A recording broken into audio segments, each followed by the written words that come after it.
In a world of remakes and remasters, Are we playing for what was once sacred and cool has now soured and become lame.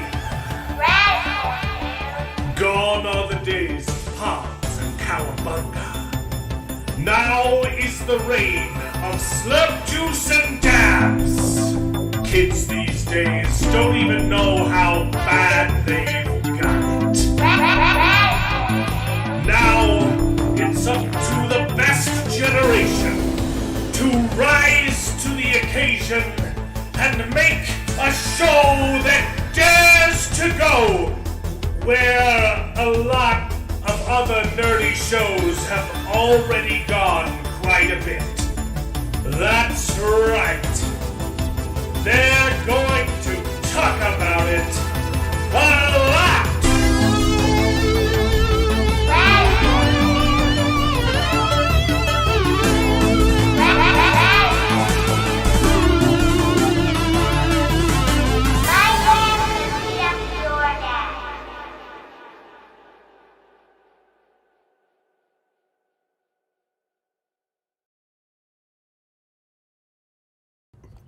Hello and welcome to the show. This is Best Gen, where nerds complain about nerdy things, and it's called Best Gen because all of us on the panel are Maso Menos from the same generation, the ones that. Oh, it's Charles. He's doing a bit. Well, all of us except for Charles are from the same generation. We happen to think it's the best one. We've adopted him into our generation. We happen to think it's the best one, not because we're better, but our movies and entertainment certainly were. So strap on in and prepare to wax nostalgic as we reminisce upon the days of yore, while simultaneously complaining about the poo-poo doo-doo that Hollywood keeps shooting out of its sloughs. Yep. How's everybody doing? I'm doing fantastic. As you can see by the large stack of games behind us, those are all the games that Bearded and I have been playing this week. Yeah. You didn't even invite me. Nope. It's an exclusive club. Charles was doing a little obsession thing. The lighting. Did that look good? No. The lighting was actually pretty good. I didn't see you at first. I was like, Nice, I was going to make a joke about Charles being late, and then I saw him in the. Oh, he is in the corner. We got some wonderful people in the chat. I was worried the lighting would be bad. We got Fadion asking if I watched Rio Bravo. It's been a bit of a busy week. I barely watched any Spider-Noir too. So I have not watched Rio Bravo. Maybe I'll get to it this week, but we will not be doing a show next week. I've got some family stuff, so we're going to take the week off. It's okay. It's kind of a bye week, except Clarkson's Farm drops next week. Oh, nice. And we'll try and watch more Spider-Noir as well. And I was going to say, I'd imagine we get a little bit more Spider-Noir covered. Did you only watch 2 episodes, or? I ended up watching 4 because I'm watching with my son, and he likes it a lot, and so he keeps asking, "Hey, can we watch another episode?" And we started like Thursday night, so we've watched 4 episodes. Nice. We only got 1 in here, but yeah. Yep. Yeah, but it's so dumb. The binge model is retarded. Yes. And especially for this show, it's literally it literally has cliffhangers built into every episode, but it was a binge model, so whatever. Let's see, we've got Joshua back. Youngsters, yeah, I was a little bit late. I was finishing a sandwich, and Mexa was telling us about his life problems. We were chatting. Yeah, give me a prayer, bro. I already went through it, so let's hope for the best. Yeah. I sent you a message on X too. Yeah, I saw it, and I do not know how to read. No, like I kind of understand it, but I'm gonna try to read it thoroughly. Yeah. We got Prophet of the Dragon. Spider-Noir sucked. Nick Cage was great in it. I agree with that. I agree. I don't think it's a masterpiece by any means, but I keep wanting to go back to it. I think it has a lot of flaws. I think it's entertaining, and my son likes it. He's 10. It definitely could be better. I don't think it sucked, but Nick Cage is the best part of it.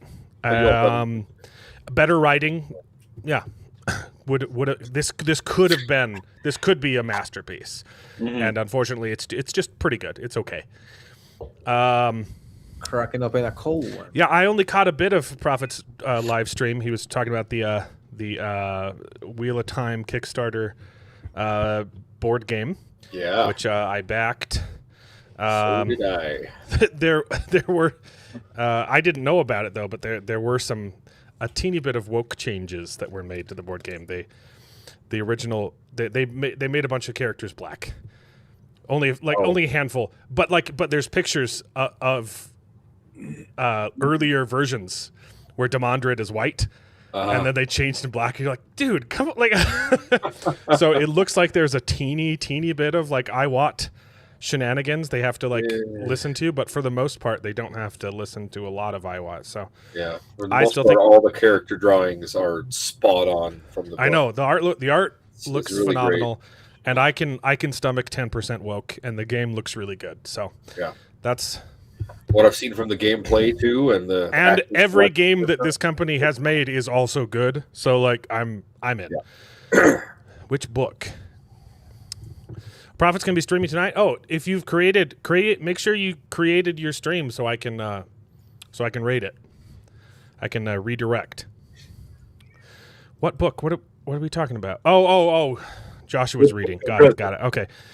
How Dresden. I've still only read the first two. I'm going to start book 3 very soon.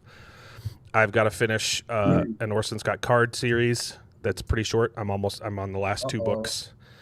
I binged the heck out of Dungeon Crawler Carl. Yeah. Book 8. I think I read that. I think I read it in 2 days. I made the mistake of starting it before going to bed on the second day. I was like, there was like 5 hours left. I was like, I'll listen to a bit before I go to sleep. I didn't go to sleep. I finished the book. Dude, it's awesome. That ending was amazing, right? Yeah. I think really fun. The entire time I kept thinking this book is analogous to Lord of Chaos. This is the Wheel of Time book 8 or book 6. Right. It's the best ending of the entire series. It's not the best book. It's not a bad book. Like it's a lot of set. So the first half is a lot of setup, and then the ending a lot is of action and interesting stuff happening. That's it. Lord of Chaos is a great book, right? But it's not the best Wheel of Time book. It is hands down the best ending to any Wheel of Time book. And it's the exact same. Dungeon Crawler Carl 8, A Parade of Horribles is fantastic. Do we still have an echo? It was probably Charles because he had his speaker turned on. Maybe okay. Yeah. Prophet, holy crap! Now? Yeah. Prophet just gifted 10. It was probably a ways back, not just barely, because I'm behind. Prophet gifted 10 technically Mexican memberships. That's amazing. Thank you. Thank you, Steve. That's really cool. If you want to be cool like Prophet, you can become a member, and it's not that much. It's just 99 cents, and you get access to emojis and early access content. There's a members only video right now that's dropping on Monday. Is that like double your membership numbers? I took a bit of a break. Some life got in the way, but we're back to making videos now. What'd you say, Jared? I was just asking if you guys like how much of an impact on membership that brings you to. It doubled my membership. we only had 10. Now we got 10 more. So welcome to the crew. Furries of. Nice. The furries of this is a Gabe thing, isn't it? Oh, this is the book you're reading. Is this Furies or Furries? No, Furies. It's spelled the same way, right? No, they are not spelled. No, it's with double R. There's double R. Furies is Calderon. I've heard of that. Oh, it's Jim Butcher. Okay, got it. Wait, which but one it's is the not double R? Dresden. Furies or It's Fury? Jim Butcher, but it's not Dresden. Hell no. Yeah, I need to read book 3. It's yeah. I need to read Dresden Files too, but I need to finish Wheel of Time. Keep taking breaks to read Well, welcome, Mr. Alcoholic. Yeah,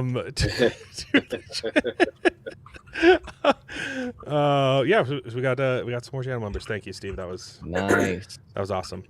And all these other names, most of which are These new people unpronounceable. in the chat. Lost Braves fan. There you go. Let's see. Congratulations. This is Dresden. You're infantry. Okay. The book. We're still on the book. Yeah. Nick Cage carries the show for sure. The story gets worse. Okay. Well, I've only watched the first half. First half has been pretty good. It does kind of feel like the story's over though. So I can. Yeah. See, like if you will watch the first half, you're like, okay, so you've solved the mystery. What happens next? Mm-hmm. There isn't really much of a mystery. Like you can kind of figure everything out in episode 1, and there haven't really been any plot twists. So I think the show suffers from it's trying to balance film noir and comedy. And it needs to go harder. It needs to go harder into a parody of film noir or harder into film noir, and it's trying to balance that. And it falls a little flat because I want more of either of those things. Mm-hmm. You know, it's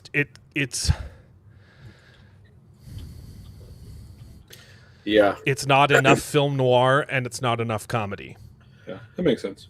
Yeah, I get what you're saying. I thought, I mean, I've only seen episode 1, but there was a lot of comedy with the receptionist lady, She had some great which I lines. liked. I dug all that, at least in episode 1, so I didn't think it distracted too much. No. I get what you're I saying. like the comedy that's there, and I like the film noir that's there, and I think it needs You want more of either it one. needs more of both. You Yeah. could still balance, Yeah. but you got to go harder into both. You know, I think Nick Cage, though, has had some really good one-liner zingers. Mhm. Yeah. As with the Well, yeah, the receptionist lady as well, but I guess The I wrote down one of the lines of dialogue. It's him talking to the singer. And it's phenomenal. It's what makes you? She's holding something back, and he's like, I don't really trust you. He's like, what makes you think I'm being withholding, that I haven't told you the truth? And it's like, a lifetime of experience. Is it a lifetime of experience with clients? No, with women. It was a really good line. Good line. And then Good line. that other line where he was getting hit on at the bar, and like, hey, are you married? Yeah, I'm not. Oh yeah, unfortunately I am too. But looking for some adventure. looking for some, or whatever. And then If he's like, you know what I mean. if you know what I mean, you're like, yeah. Well, if your husband ever knows what you mean, give him this Yeah, card. give him this Like, card. oh, that was good. That was good. Yeah, there's some really good dialogue in the show. Yeah. I think the plot is somewhat lackluster. Yeah. Yeah, 90% good. I That's can kind of I us. can stomach 10% woke. So I think with Nicolas Cage Noir, I think I would appreciate a little bit more action. I get that it's noir, so it's not going to be quite Spider-Man. It's going to be noir Spider-Man. Mhm. But I think I would appreciate a little bit more Spider-Man. It's been really lacking in that department. I get the plot is he's retired from his whole thing, but there's been at least like one fight scene in each episode. Mhm. Except maybe, Yeah, but I don't think there was a fight scene in episode 4, but there's another thing that's no. It reminds me a bit of how Well, I mean, with that Spider-Man, Chic Detective though. movie, where I does wanted need- maybe a little bit more comedy or a little bit more like mystery thriller sort of thing going on, and where it landed wasn't bad. It just felt like it was kind of lacking in both. Like both of them did pretty well, but it felt like it lacked in both. Yeah. So like I kind of wanted more of either one or both in it, and it was missing that. But For it me- also was good, For me, Yeah, I think he's not using his spider identity as well. He's not using his spider abilities to make him a good detective as much as he could be. He's using it every now and then. But I think they Well, I should mean, lean that into does that. seem to Oh, be he's kind of- not just a... Yeah, that seems to be kind of the point, though, to a certain degree, where it's like I've He's done done- the Spider-Man yeah. thing, and I've decided I need to step away from that. And so at least from the one episode that I've seen so far, it's like he's still using it occasionally, like he did to stop the governor or whatever, the mayor, messing with the one lounge singer with his web. And What jumping I- on the A little bit. What I do want to see, I think part of it is also I don't really like those stories. I think it's an annoying trope when a superhero is just like, oh, I'm this really interesting superhero, but I've decided I'm not going to do it. Like, well, I don't want to watch a show about somebody deciding not to be interesting. Like, right. Fair enough. that's kind of the big turnoff as soon as I watch the Punisher movie. The special thing is like, oh, he's decided not to be the Punisher anymore. Well, I'm not really. That's been the plot for every instance of the Punisher. It started off with him not wanting to do it, and then by the end he's like, okay, I'm gonna be the Punisher now, and then they did the Punisher. He showed up in Daredevil, and that was his thing, and then he had his show, and he decides to be the Punisher at the end of it, and then season 2 it's the same thing, and he finally decides to be the Punisher at the end of it. It's silly. Yeah. He's going to be in the Spider-Man. I think I'm movie. just tired of it. And I wanted to see Spider-Man being a private investigator. I wanted to see that. That was really cool. And instead it's like private investigator that every now and then on the side is Spider-Man, you know? Are you talking about Dungeon Crawler Carl here? You think the ending is anticlimactic? Oh, well, for kind of. I mean, not to spoil the ending. There is a thing that happens at the end. Circumvent the that isn't consequences. and then kind of don't. Yeah, there's still a really big climax, but yes, there is a bait and switch type thing. But I think the switch is delicious. I think the switch is very sexy. For the next book because they're gonna have to do some things. I think the ending is phenomenal. No. So the moment I knew the book was just gonna be a banger is when it's before the finale, when he how do you say this without spoiling it? The bugbears. When he deals with the bugbears, I was like, that moment hit like a truck, and I was like, this is going to be heavy, and it did not disappoint. Yeah, that was good. It's not the best Dungeon Crawler Carl book, but best ending of the series. Yes, Super and it reminded me good. a lot of the Iron Tangle bits, which I absolutely loved. So lots of fun. All right. All right, we should be redirecting to Prophet Stream whenever we finish. Oh man, we are so behind. I think I would have liked it. Oh yeah, what his power set was? Yeah, he doesn't have super strength. Well, he definitely has like super durability. He's getting the crap beat out of him by super powered. Yeah, I don't know if he has like super strength, but that's honestly, it's kind of a running theme, I guess, in the Marvel Noir universe as a whole, because some of the superheroes have superpowers, and some of them are just kind of vaguely themed around their powers, but they have no actual powers.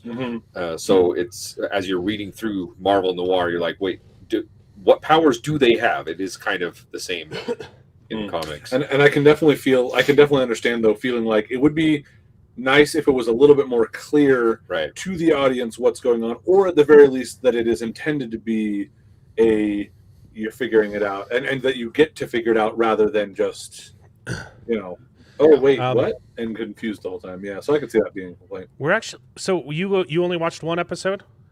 Yes. Yeah, we only watched the one. So we're not really talking super spoilers. Yeah. There's not much story to spoil, right? So you probably don't need to worry about. Oh, you can't hear. Someone type. You're probably good. We're not super spoiling the show. Someone type it. Let him know. Let him know he can unmute us. Yeah, I think it's not a masterpiece, but I think there's more good than bad, and I'm enjoying it. My son likes it a lot.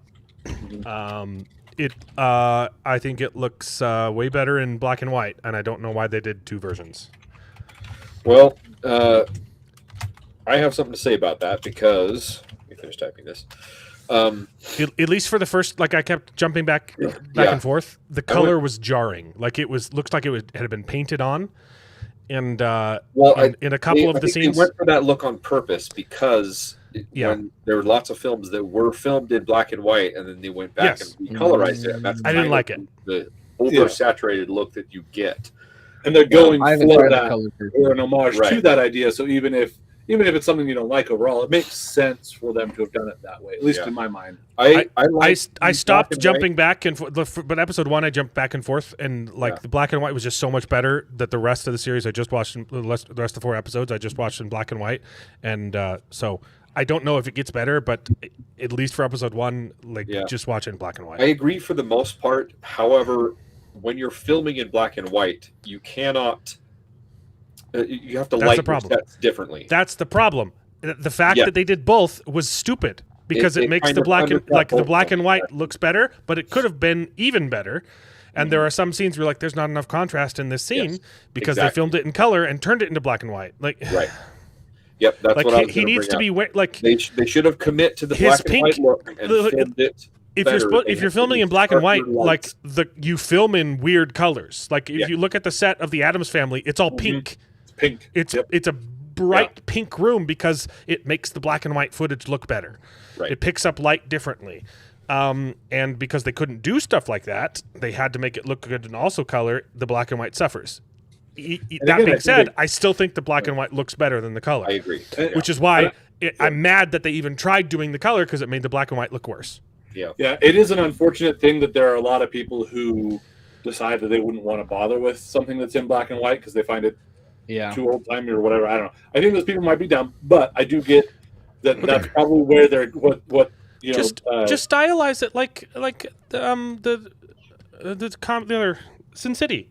Just Yeah. put it. Just No. give her red lips. You know, like Yeah, that's what I was going to suggest is have little pops of color, just like Sin City or 300 or something like that. And I will say I didn't Or dislike the the shadow. color. I actually thought the color was very interesting. I think black and white looked better and felt better, but I still liked the coloring that they did. I actually did kind of like it. I appreciate this feels like an over-colorized film, and I enjoyed that for what it was, if that makes sense. So, yeah.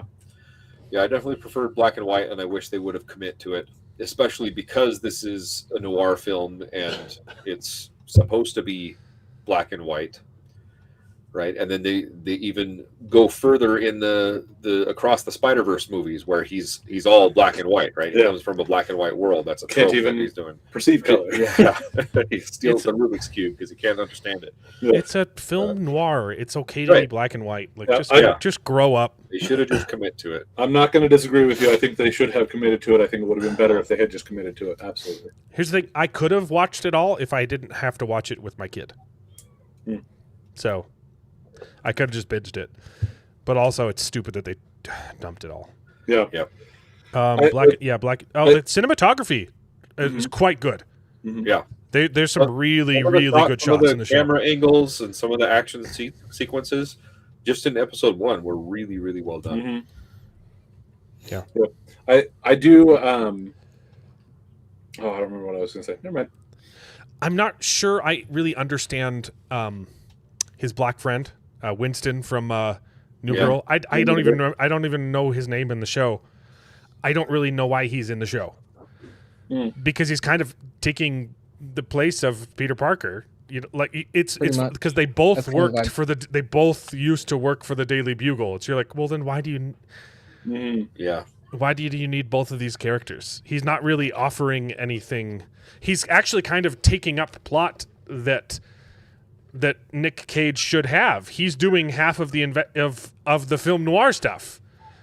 He's probably doing more investigating than Spider-Man is supposed to be doing. I like he's the doing actor Miles quite a Noir or bit. something. But his character is completely unnecessary. Yeah. And I think it's actually hurting the story. Yeah. Interesting. Yeah, I don't think See he's how a that goes character going in forward, the Spider-Man comic books, but Yeah, I they're think not really it's only staying up run. very close to the Yep. the plot of the comics. It's just set in this world. Yeah, I appreciate that line about like people have asked me what universe I'm in, and I just know this one. Like, kind of just shutting down the like trying to figure out if that has anything. They're just like, you know what, this is just its own universe. Just don't worry about Yeah. it. I appreciate that. Yeah, that was a.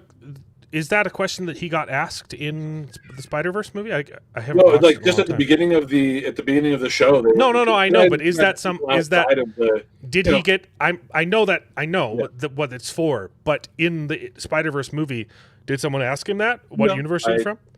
I think don't it's just recall for the it. audience Yeah. to say, don't worry about it. Just enjoy the show where it's at. Don't try to connect this into Yeah. anything. You know, And probably to tie it into the Across the Spider-Verse Right. and say it's not even this really is the same well, because I think that they're saying it's version. not. Or It's not. Yeah, Oh. this isn't that Well- version because this Well, is the because only his version answer you is know. like, "This is the only one I know." You're like, if it was canon to the other verse, then it would be. Well, there was this one funny time that Mhm. where I jumped into a universe that looked different. You know. Yeah, that's yep. true. So I mean, they kept it small enough that it was just basically a throwaway line, but I Yeah. think it's there to be able to say, Yeah, don't worry about it. Also, no, it's not, but just don't worry about it. Enjoy it. yeah. I think So, it's serviceable, and I completely understand people who don't care about it and people who love it to death. Like I get, like I'm Yeah. kind of in between. Like I want to love it, I'm enjoying it. I wish it was better than it is, but it's not bad. So. Yeah. So Fabian, Spider-Man is jointly held by Marvel and Sony. I think Sony actually owns the rights So to it's not No, held you're by right. Marvel They- at all. Well, Disney at all. Right. Sony owns Spider-Man, and they've leased him to Marvel. They've leased him to appear in the MCU. Do but they this is own not a part all of the Spider-Man? MCU. Yeah, they own all the villains too. Yeah, Yep. That's why they have their own cinematic universe of just the villains. yeah. Just Venom without Spider-Man and and with Kraven the Hunter. Yeah. What was the other one they did? They did, Uh, Madam Web and Madam Web. yeah, Craven the Hunter. Kraven Ben is the Hunter. only- Morbius. Oh, it's Morbius was the other one. Yeah, I was like, I know there was That's- another Spider-Man villain without Oh. Spider-Man in it. Yeah. Yeah, the reporter character is useless. He loses his career when Spider disappears, and then begs Ben to become the hero again, not because he needs him to be a hero, but because he needs a job. Like, and he's the only reason he gets stories, which is silly because that's he's just taking up plot that should be Spider-Man doing Yeah. stories on himself. And that reminded me, the one thing I really want to see in the show, which they haven't done when you're talking about he needs to be using his spider powers more, he needs to be using spider powers to do his detective stuff. Like, you know, there's the classic Spider-Man thing of him setting up cameras in webs and then taking pictures of himself in fight scenes. He needs to be doing that to spy on. The parallel is so great. You know, he has to take secret pictures of people, and he's not. Get good angles with your spider webs, magic camera stuff. Do that. I did a little bit of that with the in that first one where he gets up to, well, because he climbs up just through the through the fire escape, which I think is one of those plays on like what exactly are his powers. But then of course he still is able to use his webs and do a little bit with that. I don't know. The one time where I felt like, he used it. It was keeping the door open. Yeah, Is that in episode 1? I think so. Was it? He I needs don't to sneak back into a door, and so he webs as it's open. He webs the latch so he can come back later at night, and the door won't be locked. Yeah, no, I was like, I don't think that was finally! also Like I think it's later in the series. It, So yeah, he minor does. spoiler. Sorry. The only one that I'm thinking of is when he does the. He goes to a place as his human character, as his alter ego, and is talking to someone. And while he's there, he webs a door latch so that he can sneak back in later as Spider-Man. I was like, finally! Like he There you did. go. Yeah. He used his powers for something. I mean, he used them, like I said, he webbed the mayor's hand or whatever as he was about to hit the lounge singer, and I webbed it to a door. That's why I wasn't was confused with it. But So this like, this is not part of the MCU at all. yep. Not So you don't need to care about it. Yep. Yeah, why didn't he web up the building? That was because he doesn't want to be Spider-Man. yeah. That was the point of that scene, which is Yep. silly, but yeah, Spider-Noir. It's fine. I don't hate it. Yep. It is what it is. Nicolas Cage is fantastic in it. And he needs more. He needs more Nick Cage. There's a couple of moments where he's shy. You're like, oh yeah, that's do more of that. Like Nick Cage being Nick Cage. he gets in a big fight. He gets the crap beat out of him, and then he goes back to his apartment and he does like some stretches because he's sore. But it's Nick Cage doing Nick Cage stretches, but it's fine because he's Spider-Man, and so he's like doing like weird spider stretches, and you're like, that's Nick Cage Spider-Man. Like, do that crap. Do more of that. That's cool one. Nice. Yep. Yeah. I think we had a really lot of potential. If there's a season 2, I thought I hope they do. They go to push. I don't know. Just do more. Yeah. I thought I was gonna despise the secretary character, and I actually like her quite a bit. She's been great. Yeah. When she first showed up on screen, I was like, "Oh no, this is gonna be bad, isn't it?" And she's actually been a pleasant surprise. I like her character. So. Yeah, I liked her in episode 1. Yeah. Yeah. No, she's good. She's good. Yeah. I know. He needs to be more spidery. That scene was played for laughs when he walked up the fire escape instead of going there. So it is the next episode where he goes and gets his suit though. So digs the suit back out. Yeah, but that's also the only episode where he doesn't. So Mark's watched more than David and Jared. So you definitely did not need a mute. Yep. Yeah. It's Spider-Noir. Let's see. Did I have any news? Yep. We will see. I don't think I had any news related to Spider-Noir. It's fine. Let's see. Yeah. That's it. We've got what else do we have to talk about? We've got a lot of news. I think just Obsession.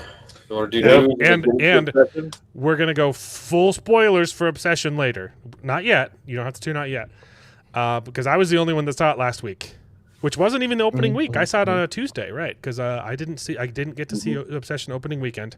I was too busy, so I saw it the second week, and then these bozos saw it on the third week, and we're gonna go full. We're contributing spoilers. to that. Yep. We're gonna go full spoilers into Obsession. If you have not watched Obsession, go see it. See what it is now. It? Obsession. Yep. What is it about? It's a horror movie that's about made by obsession. some I think it's best. It's best when you don't know. I think. Yeah. Oh no, I meant like is it a horror movie? Thank you. Yeah. Thank you, David. So Horror it's Monkey's Paw. It's a wish that goes bad. I love that movie. It's not an original story. It's but it's perfectly. It's exceptionally made. Yeah. This is not hyperbole. It is a masterclass in filmmaking. I agree. The cinematography, the acting, the lighting. There isn't a single element about this movie that is poorly done. It is phenomenal. And even though the story, yes, it's a story. It's not an original concept, but it is an original film, and it takes that concept into places where you're like, "Ooh, this is really good." Damn. Okay, not family friendly. Yeah. Not family friendly. But go I'm see gonna avoid Obsession. the spoilers then. Yeah. We'll do news first.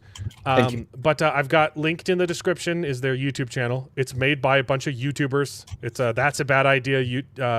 They do sketch comedy and they're hilarious. And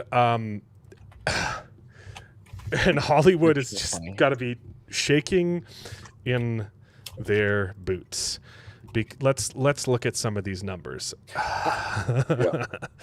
One thing I will say that's not spoilers for Obsession, but yeah, there are some plot points that are kind of expected, like they're predictable. Yeah, but it's still pulled off in such a satisfying way. The execution. It's so well done. It's very well done. We talked this on Discord that the predictable plot points I think were completely intentional because the predictability is the torture.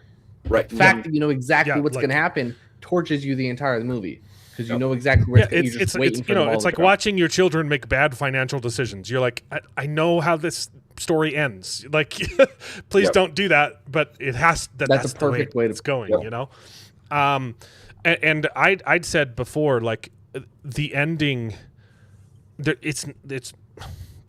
There are only like Yeah. maybe three ways Three that ways. this story can end, I and it was thinking, has I to was like, choose okay, one of them. Got to either this way, or this way. And guess what? We got 2 out of 3 of those endings. Mm-hmm. Yeah. Oh. And so like you get to the ending and it's not a plot twist or anything. You're like, yeah, this is how this movie has to end. Yeah. But it's perfect and so well it's done. just really well Acting done. is also absolutely phenomenal.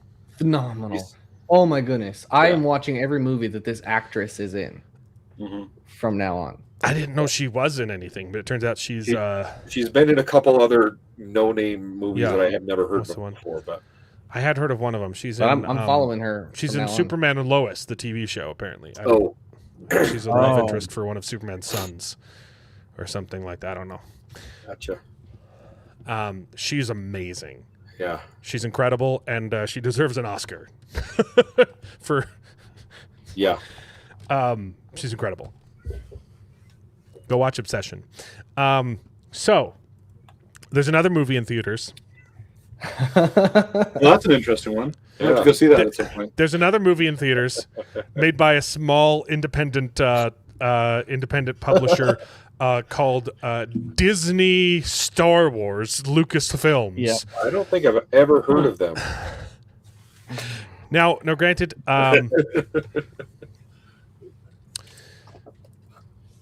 this is on its 3rd week, right? Okay. I think so. Yeah, Yep. I don't pay attention. I don't care about it. 3rd full week, right? So it had a weekend release, and it's on the 3rd week. Okay. In a shocking turn of events, The Mandalorian and Grogu has become the first Star Wars live-action debut ever to lose the #1 slot at the box office Less than a week. in less than a week. In Yeah. its 2nd Wow, week. they That just means keep breaking records. people saw it because it doesn't premiere on a Monday. It's the weekend release, is the opening night, Yep. which we've pushed back to Thursdays now instead of Friday, Saturday, Sunday. So it opens on Thursday, and by Wednesday of the next week, so not even a full week, by Wednesday, Mandalorian and Grogu was losing to Obsession. Wow.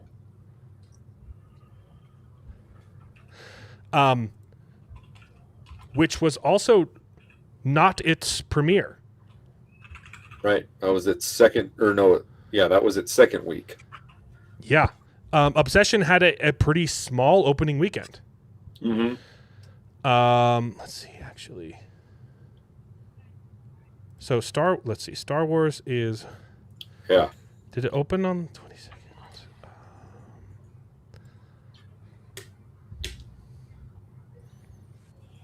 Yeah, so they had the same opening weekend.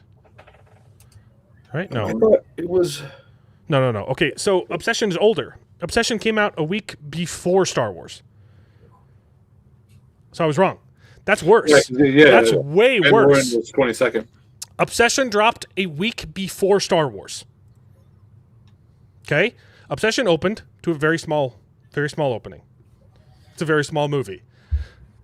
In Obsession's 2nd week, that's when Star Wars premieres. In Obsession's 3rd week in theaters, which is this week, Star it Wars is beating Disney Star Wars' first full week, which is its 2nd week. technically 2nd week. Yeah, no, but it's the first full, Well, right? So yeah. so in its 3rd week, an indie film is beating the 2nd week of a massive multi-million-dollar production. Mm-hmm. Mando grossed $4 million on Wednesday, dropped 40%. It's doing worse than Solo. Yeesh. Yikes. and it lost out to Obsession on its That's 6th crazy. day in theaters. This is a better movie than Solo. On its 6th day. So Damn. Obsession. So it's Yeah. on the 27th. So Obsession has been out for Gosh, 1, it 2, jumped up 3, again. 4, 5, 6, 7, 8, 9, 10, 11, 12 days. Yeah. So we at were that. looking at this. I took a screenshot of this last week, and it was like back here. We're like, oh wow, that's massively overperforming. Now it's massively overperforming. Right. Okay. You can see each weekend it jumps up. It doubles its overperformance. Yeah. It's like it tapers off and then it jumps up and then it tapers off again and it's jumped up again the second weekend. Yeah. So also this was Memorial Day weekend, boys. Yeah. So the Monday That's really it bad. slightly teeny tiny bit overperformed on Monday, right? That's the 25th, right? Mm-hmm. 25th is Monday because it's Memorial Day. And you're not supposed to make money on Memorial Day. Otherwise, it's performing exactly like so the projection, I don't know, is calculated after the first 3 days. This projection is based on the opening. When a movie has an opening, you can kind of guess how the rest of the run is going to work, right? This isn't pre-release projections where you're looking at ticket sales and crap. We think this movie's going to make this much. This is just statistical based on how much money it made on the first weekend. It'll probably look like this, and it's performing exactly. It's right on the line, and it was a crappy opening for. So this isn't going to mysteriously jump up. That's the only anomaly, and it's barely an anomaly but it's Memorial Day weekend. Yeah. I think it's going to start dipping even lower, and it's going to go unfortunately, under I projection. don't think it's taken off anywhere in particular. Let's see, where's it at right Tapered now? off quite a Totally, bit. like it's total Worldwide, it's or 187. Okay, Yeah. my yeah, God. it's maybe gonna hit And its the budget was what, like 160, 140? 165. 170, I think. Yeah, 165. Oh no. Yeah. So it's just barely made its budget back, but obviously there's theater cut, there's the advertising. They've been and all that, so- advertising this movie like crazy. Hey, Mark Clark, thanks for the $1.99. The ads you're getting are not luggage porn. Yay. Oh boy. Oh, I thought he said that they're luggage and not porn. Our luggage, not porn. That I'm makes dyslexic. I thought luggage porn was a thing. I I thought there was a genre of pornography that was about luggage. Oh no, step bro. actually watched My Carry On luggage. last night. That might be luggage porn, so you know. Yeah. Yeah, that's So- crazy. Let's go back to Obsession again. Yeah. Okay, but on the subject of pornography, YouTube ads are horrendous. I have been getting Horrible. straight up pornography as ads on when I unfortunately have to use my phone when I'm pooping. Otherwise, I'm on my desktop and I don't get ads. Yeah, I got an ad for this is not family friendly. Jerk off instruction AI bot. Oh, fun. So, yeah, demonetize me for saying that, please, YouTube, and it'll prove my point. Yeah, right. Okay? Yeah. Holy will. heck. And it's ridiculous because every single time I see an ad like that, I click on the settings and block it so I don't see it anymore, and then I report it for violating YouTube's guidelines. Yep. They've taken away the block now. You can Yeah, still report it, but you can't block it, so it'll still. There's still a block option, but it does nothing. There's still an option to block. It does nothing. Last time I tried, it was not there. I've gotten 100 ads for James Tallarico's race in Texas, and I've blocked every single one, and I keep getting ads for James Tallarico. Yeah. Your daughter and fiance saw it, Mando and Grogu, and they liked it. Yeah, well, because that's who it was made for. Yep. And that it's a fun demographic romp. didn't show up. It's not terrible. It's just kind of a nothing movie. I'm sure my kid would enjoy it. As my son would enjoy it, but not because it's good, but it's there's things to see. 50-50 on Solo. I Solo isn't definitely not the worst Disney thing that Disney ever made. Yep. I have to say, I must have really rubbed off on Mark Clark there, because he's sitting there going, "I didn't hate it as much as everyone else. I didn't hate it." that is he's definitely just quoting you. I've converted you, Mark. I actually think Solo is better on rewatch. I was in theaters. I was like, this is not great, and then I rewatched it, and I actually liked it a lot more. I don't think I've ever. I remember liking it when I watched it, but There's one or two scenes that I absolutely hate. Yeah, there's really stupid stuff in Solo. But there's a bunch of stuff that's pretty good and pretty awesome. Once you get over like the uncanny valley, you actually realize what's his face did a really good job of acting like Harrison Ford. Like I think he did his performance as Harrison Ford's Han Solo is commendable. No, I agree with that. I think the I was issue going to say is more something with like the that. writing and the storyline that they put for him going from who he was to what he would become. Like, that didn't really connect as well as I would have liked it to for a Solo story. But yeah, a little ways back, he said that he liked my T-shirt. So yeah there you go. It's a good there T-shirt. you go. I'm wearing a good T-shirt. Our Lucent comics just arrived in the United States. They're in customs right now. Nice. So I'm wearing my alternate color print of Lucent. Star Wars? Okay, Star Wars sucks. That's what we were talking about.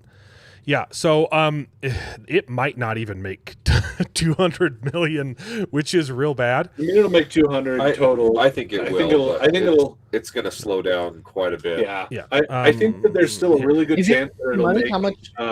It'll make what it needs to not have really lost money, but obviously, because I think. Yeah, it's like So I don't. It's still. It just barely made up its production budget. That's true. They've been done. And that's the production value is not including 3 different popcorn buckets. advertisement, right? They pull out all the stops with this movie, and it is not the hit that they wanted it to be or needed. Needed it to be is probably better. I don't know if they had too high of hopes that it was going to be. It's definitely not going to make 200 domestic, which is what Solo made. Yeah. It's going to make. It's going to make 200 worldwide. It needs not to going to make 400. 400,000 or 400 whatever. And it won't. I don't know if it will. Yeah, I think it'll cap out closer to 3. If you remember, I was complaining the numbers, which is my favorite website. It is miles better than Box Office Mojo. Box Office Mojo, which is horrible. Yeah. Like Box Office Mojo legitimately cooks its numbers. Oh yeah. They'll change numbers. It's bad. The numbers they recently they basically rewrote their website from the ground up, and that's why it was out of service for like a month, and it's still not back up to 100% service. They're re-uploading the database because and it's frustrating because we should have a big graph here that would show all the. We should have a graph like this. Like we get for the individual movies. They also had graphs for the different franchises. So it would be easier to see visually. So you'll just have to let my voice guide you. It's performing worse than Solo. It had a much worse opening weekend. Let's see. It was that being said, Solo also had easily double its budget. Yeah, because it had to be shot twice. So. Yeah. That's true. Well, it didn't have to be shot twice. That was a choice. That was a choice. Yeah. So it's performing way worse than Solo. Yeah, its opening was about the same, but then its opening is about the same. This is not adjusted for inflation either, but it wasn't that far back, right? So it's probably like 90, right? I don't know. I expect it to pass Solo. It won't. I don't know. Domestically, you don't think it's going to make another? What is that? I guess it's 100 million, huh? No, it can't. Like it would be statistically impossible. Yeah, no, you're right. For it to beat Solo at this point, unless there's some kind of external phenomenon, like if You're right. I don't know if It is not going to make more money than Solo. Now, Especially it's, with all it's the other about half movies the that are budget. about to come out, like He-Man and Dude, there are there's like 2 or 3 tons of other big releases. movies that are gonna There come are out. tons of releases coming. Yeah. The He-Man is dropping. Which actually looks pretty good. I was Toy Story about it at 4 is dropping, oh yep. What is it? Toy which Story is going to 4. make a ton of No, money. 5. Toy Story 5. 5. There's Yeah, No, it's there's 5. 5 Toy Stories. 4 was I mostly forgot that Toy Story 4 was a forgettable thing. I haven't seen it. Yeah. Yeah. Look, it's I've good. only seen Okay. parts of 4. Point of the story is Toy Story 5 is going to make a ton of. It's going to make $1 billion, Yeah. which also makes me sad. I don't know why 4 or 5 exist. But Well, I That's a said the different same story. thing about 3. I think the first 2 are perfect movies. First 2 Toy Stories are Well, perfect movies. and number 3 Third came out, one was and it felt unnecessary after 2 came out, but it was. It's one of my favorite. It's the best. it's a really good, but it just rehashes a lot of the stuff that 2 does. I don't know. I think I don't know. I think it takes it beyond. 4 It's sure. had some okay parts, but was mostly just complete Yes, a waste of time. I agree. Now, to 3, be- I to think, be is fair, I think- absolutely the I think best of them. the theme of this one with technology taking over is probably what they should have done for Toy Story 3. Mhm. But Mhm. so, it's Yeah. it's about I- time they. I expect to like this explored better that, than but- Toy Story 4, which won't be Okay. hard. point of the story is Star Wars sucks. I didn't want to talk about Toy Story. Okay, Toy Story it's 3 not going to make as Yeah. much money as Solo did not make money. Solo lost a ton of money. Okay, with a production budget this freaking huge, And it literally barely made it back. This money lost millions and millions of dollars. Mhm. Yep. It probably lost about that much money. Yeah. Based on advertising and yeah. Yep. Because they only get half of this money, and so it lost way more.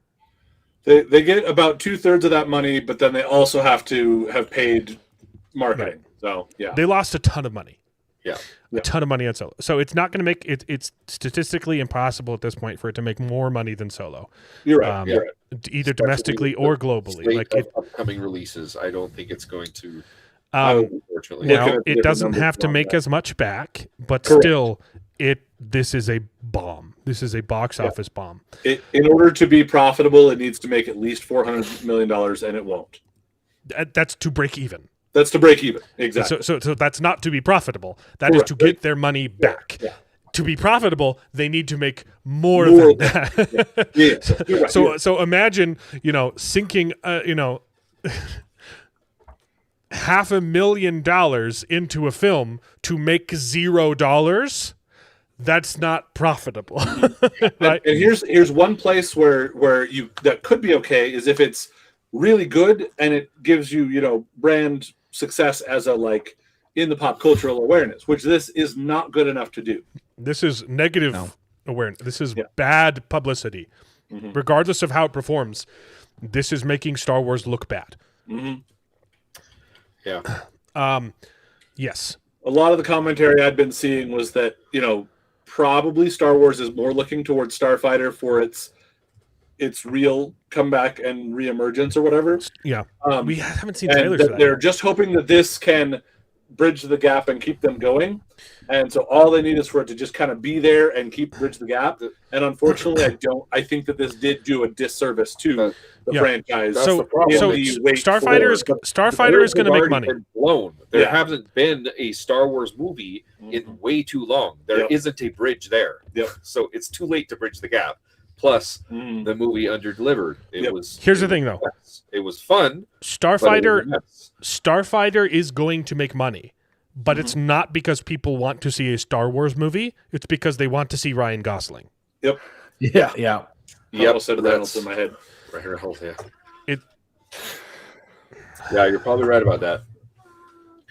That's the reason I'm going to watch it. And I think that's the reason, because you guys all agree that this Mandalorian movie is better than Solo. But In fact, It's I not would going to do as well. It's I- because the brand is ruined.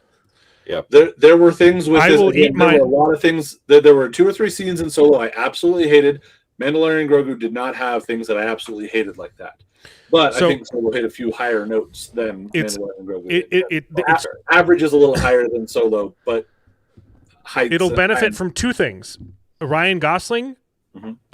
but also Project Hail Mary, which Ryan. So like people would see it for him, but they would also see it because he was just in a space movie, and they Especially- want to see him do more space movies. Mhm, So right. it's like And there'd if be this more movie Hail didn't Marys. exist, people would still see it for Ryan Gosling. But because this movie exists, people will see that effect is amplified, Stronger, yeah. magnified. Yep. I will eat my hat if Starfighter makes more money than Project Hail Mary. Where are we sitting for that one? Worldwide 676. Yeah, I think it I probably. think it's going to make. I think it's going to make half a million, Chain. a billion. I think it's going to make 500. Yeah, That's probably fair. Yeah. I think people will go to it, being like, "Hey, is Ryan? It's not Ryan Johnson. Ryan Gosling. They're gonna go see it, wanting another Project Hail Mary, and it's going to have bad word of mouth, and it's not as good, guys. It's fine, Yeah. and it's going to make. I'm pretty comfortable. I think it's going to make exactly 500. that sounds like a pretty good estimate to my. For Which me is as well. which is a crazy thing to say. The only thing the only thing drawing people to the Star Wars Starfighter has nothing to do with Star Wars or Disney or Lucasfilm. That is depressing. Mhm. I I will say, hey, to Mandalorian Grogu's benefit, it is not the lowest grossing Star Wars movie. You have the Clone Wars that. Did but that's not a movie. That doesn't count. I was like, right. It's just, what are you talking this about? is almost It definitely the same is. kind of movie, though. It where definitely feels is. like a TV show slapped together into a movie. Yeah. Yeah. So, this would all be bad news. But on top of that, Obsession exists. Yeah. And Obsession is kicking your butt. Crap. Like, Holy crap. look, it's winning. It is beating your movie. It's older than your movie. It's been in theaters longer. Obsession is releasing digitally next week. It releases Really? digitally on the 5th, which is freaking insane. Pull it. Do I don't not know why release you would that. shoot yourself in the foot, but like maybe they can't. Maybe it's too It may late not for be them to able- reverse course, which is so stupid because this is like it's making bank, guys. And this isn't the impressive number. This is the impressive number. A number of theaters. Star Wars is in twice as many screens. I know it says theaters, Wow. it means screens. Right. There are twice as many options available to see Grogu, and twice as many people are choosing to see Obsession instead. I watched Obsession on a Tuesday, and my theater was packed. There were maybe 3 empty seats. So I was watched ours. Mandalorian and Grogu opening weekend, and there were 5 people there. Mm-hmm. Well, again, that was your showing. Ours was more filled in. Dude, I live in a family town. Yeah. You do too, but mine is more of a family town than your town. I mean, Orem is Family City, USA, so Yeah. I beg to differ, bro. Okay? That's our But- slogan. That's kind of our thing. My local theater exclusively thrives on little kids. Okay? No. Interesting. Yeah. Yeah, Well, that's- stop you right there. Weird flex, bro. No, My- let him My theater targets little children. That's the It preys on children. Demonetize me, YouTube. I dare you. Oh I my dare goodness. you. Oh my goodness. This is so fun. Also, Backrooms is killing it. Yeah. I haven't Yeah? seen it. I've been I know- wondering about the numbers. I know I'm Mark planning on Clarko seeing it this saw week, it and he liked it. I'll see it before I- next show. I watched it as well on Friday. Unfortunately, I don't think that I can see it next week. Well, we don't have a show next week. So Yeah, there you go. You got 2 weeks. to see But it. I don't think I can see it next week either. Yeah, I don't know if I'll make it Maybe either, but I can maybe make it in, Is that- in I've 2 seen a weeks. lot of movies in the theater, blowing my entertainment budget. But and we haven't even gotten into all these I'll details say yet. some of the board games. Yeah, right. But I mean, you almost spend nothing on board games, so you gotta, you know. if you see the weekly change, it's grown, right? So this is the Yeah, screen. it I need. starts to taper off. So a little bit, most movies will lose like 20% each week. This is gained. It Yeah. keeps getting more, and they've Word of had to mouth. add more screens. They've had to add more screens every week because they're like, oh crap, this movie's making money, and then they're going to release it digitally on the 5th, which is pisses me off. It's not even a month. It hasn't even been in theaters for a month. Not even a month. the 5th will be 3 weeks. That's It'll be crazy. 3 weeks, and then That's it will crazy town. go Pull it. digital. Pull it from digital. Release it in a month at least from now. That's crazy, man. Anything less than 3 months seems unnecessary to me, like going to digital, but it's common to do 45-day window. Yeah. Watch That's not even Obsession. 25, That's They're pushing back that's like up to 20. Well, yeah, I'm just saying in 45 general, days, they're maybe. they're pushing the industry's pushing back up to a 45-day window after they shrunk it down to 30 or less. We don't even And have. to your point, this is less than that. It's Yeah, like We don't even have today's numbers. I think today's numbers might be its biggest day. Like that's it's doing so well. Look at the 60%. And this is on top. No, this is day to day, right? Okay, so this is week. So its second week, it doubled. It gained. Well, not doubled. That would be 100%. It gained 50%, and then this is the 25th. Is that the Monday? Yeah, it was 20 Monday, that's okay, so that Memorial was Day.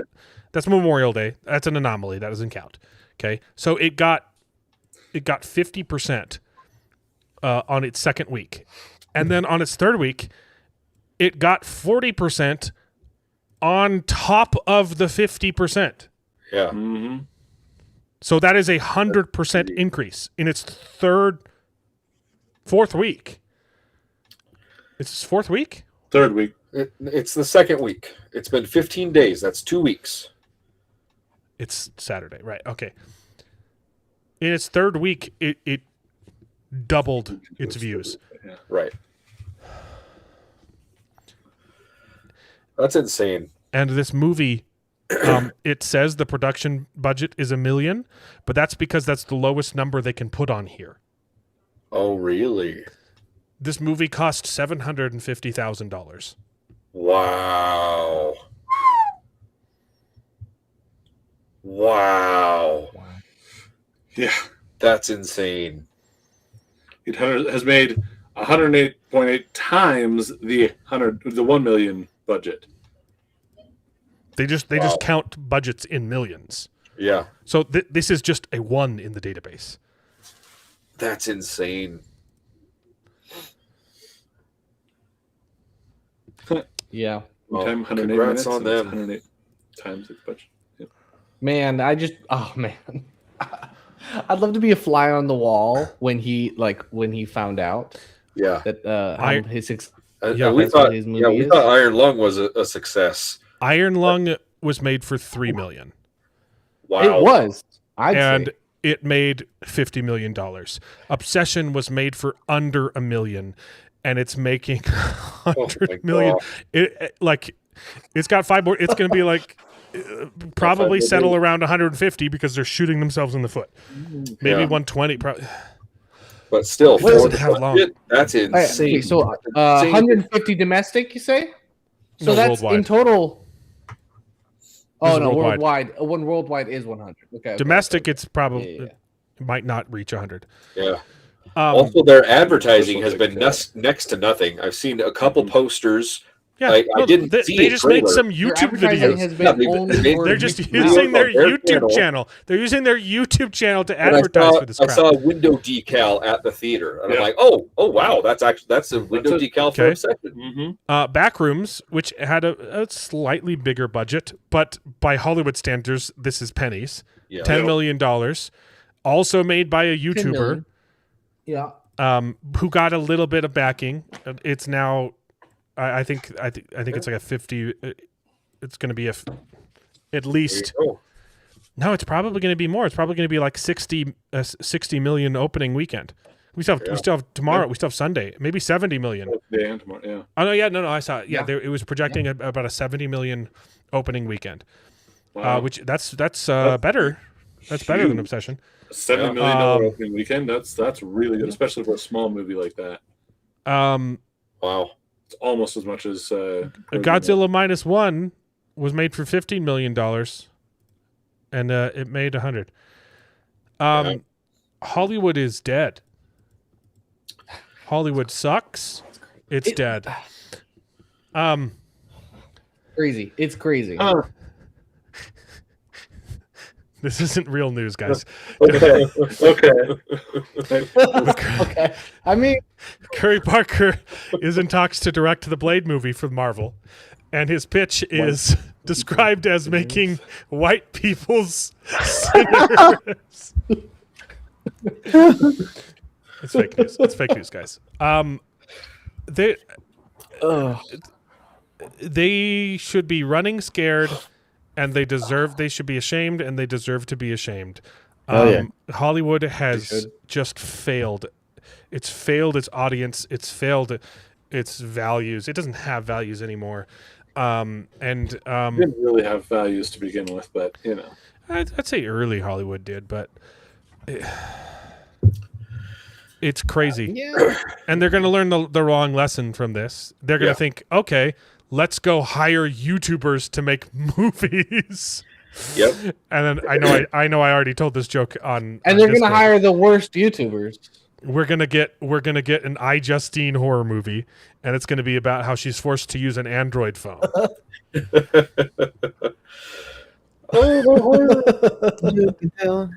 Yeah. I think that's a very accurate prediction. We're definitely gonna get some YouTubers, but it's gonna be the ones who are not capable of making good movies. Yeah.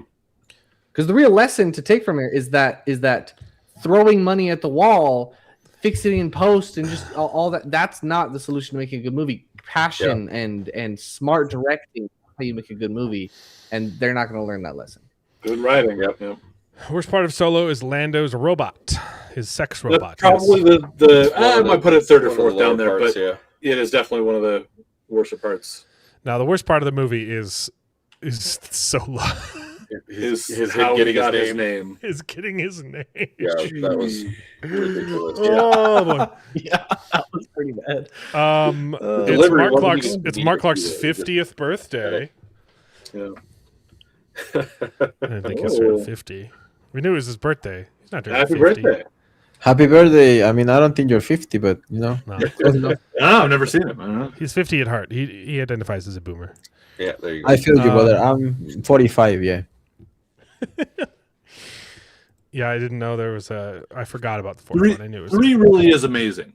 I think 3 is great. Yeah. I see kind of where your complaints coming from, but I think 3 is the pinnacle. They did a great job with 3. 4 was not good. Don't be a tablet parent. Don't turn your kids into tablet kids. Yep. Yeah, I never watched 4. I already responded. to be honest. My plan is to not buy them anything digital until they can drive, and I'll likely only pay for half of it. You know, like a cell phone. And I'll make them pay Dude, for the other half. If Get a you're dog giving phone, your high school kids cell phones, good luck, because you're not raising your kids. Yeah. Someone else is. That's crazy. When my kids start driving, I will buy them pay per minute phone. Buy him a flip phone. My sister-in-law is just getting out of the army. Not gonna lie. She got herself a flip phone. Well, Yeah. No flip, way in yeah, I hell was is it going to gonna be a say. smartphone. Flip. I was gonna say about the flip because when I was a kid, I my mean, first like phone a- was when I was 15, You need And that was a like- phone for emergencies when you're driving. Yeah. Yep. and it And was for like, everything else, they can use my phone. There's MasterCard. yeah, flip phone literally. There's MasterCard. That's good. That's good. No, but my dad was cool because he when I was 15, it was the era of cool phones. You know, like everyone was trying to outdone everyone else. Mhm. 15 years ago, literally. So you know, I got the Sony Ericsson, the one that was like a gamepad, the cool Sony Ericsson gaming. That one that was the bee's knees, bro. Ooh, there's another ad parody here. It's your high school student's iPhone 5. Or what number? What number? I don't do use iPhone. What number are we on? We're 15. at least at 14, I think. I Okay, don't know. your high school student's iPhone 15, $1,300 something dollars. Chat GPT convincing your kid to commit suicide. Priceless. Yeah. Yeah. The key is I definitely used to have making an sure that you're the iPhone one raising your kids. 4. However, It was the iPhone 4 when I was in high school, and that one was like music, YouTube, and cut the rope. That was it. That was it. Cut the rope. Yep. Jetpack Joyride Snake. before all the Mm, ads. that's Crazy classic. snakes. Yeah, exactly. I mean, those were the good times. You know, that was like you got fun for like 5 minutes, and that's it. You know. Oh, I watched Babylon, by the way, Mark Clark, and exactly. That's kind of my point of Hollywood never really has had morals. It's just that society's morals have all shifted so far that their lack of morals is even more apparent and is even more on display. Yeah. Because there's not any societal norms either, morality either. Okay, so Charles sent me a bunch of stuff. Yeah. I think it's more fun to just not vet anything Charles sends me because it's more exciting. No, There's 17 iPhones. Oh wow. Yeah. Obsession and Superman and Lois star in her name is Indy, not like an indie film. Oh, Indy, not Navarrete.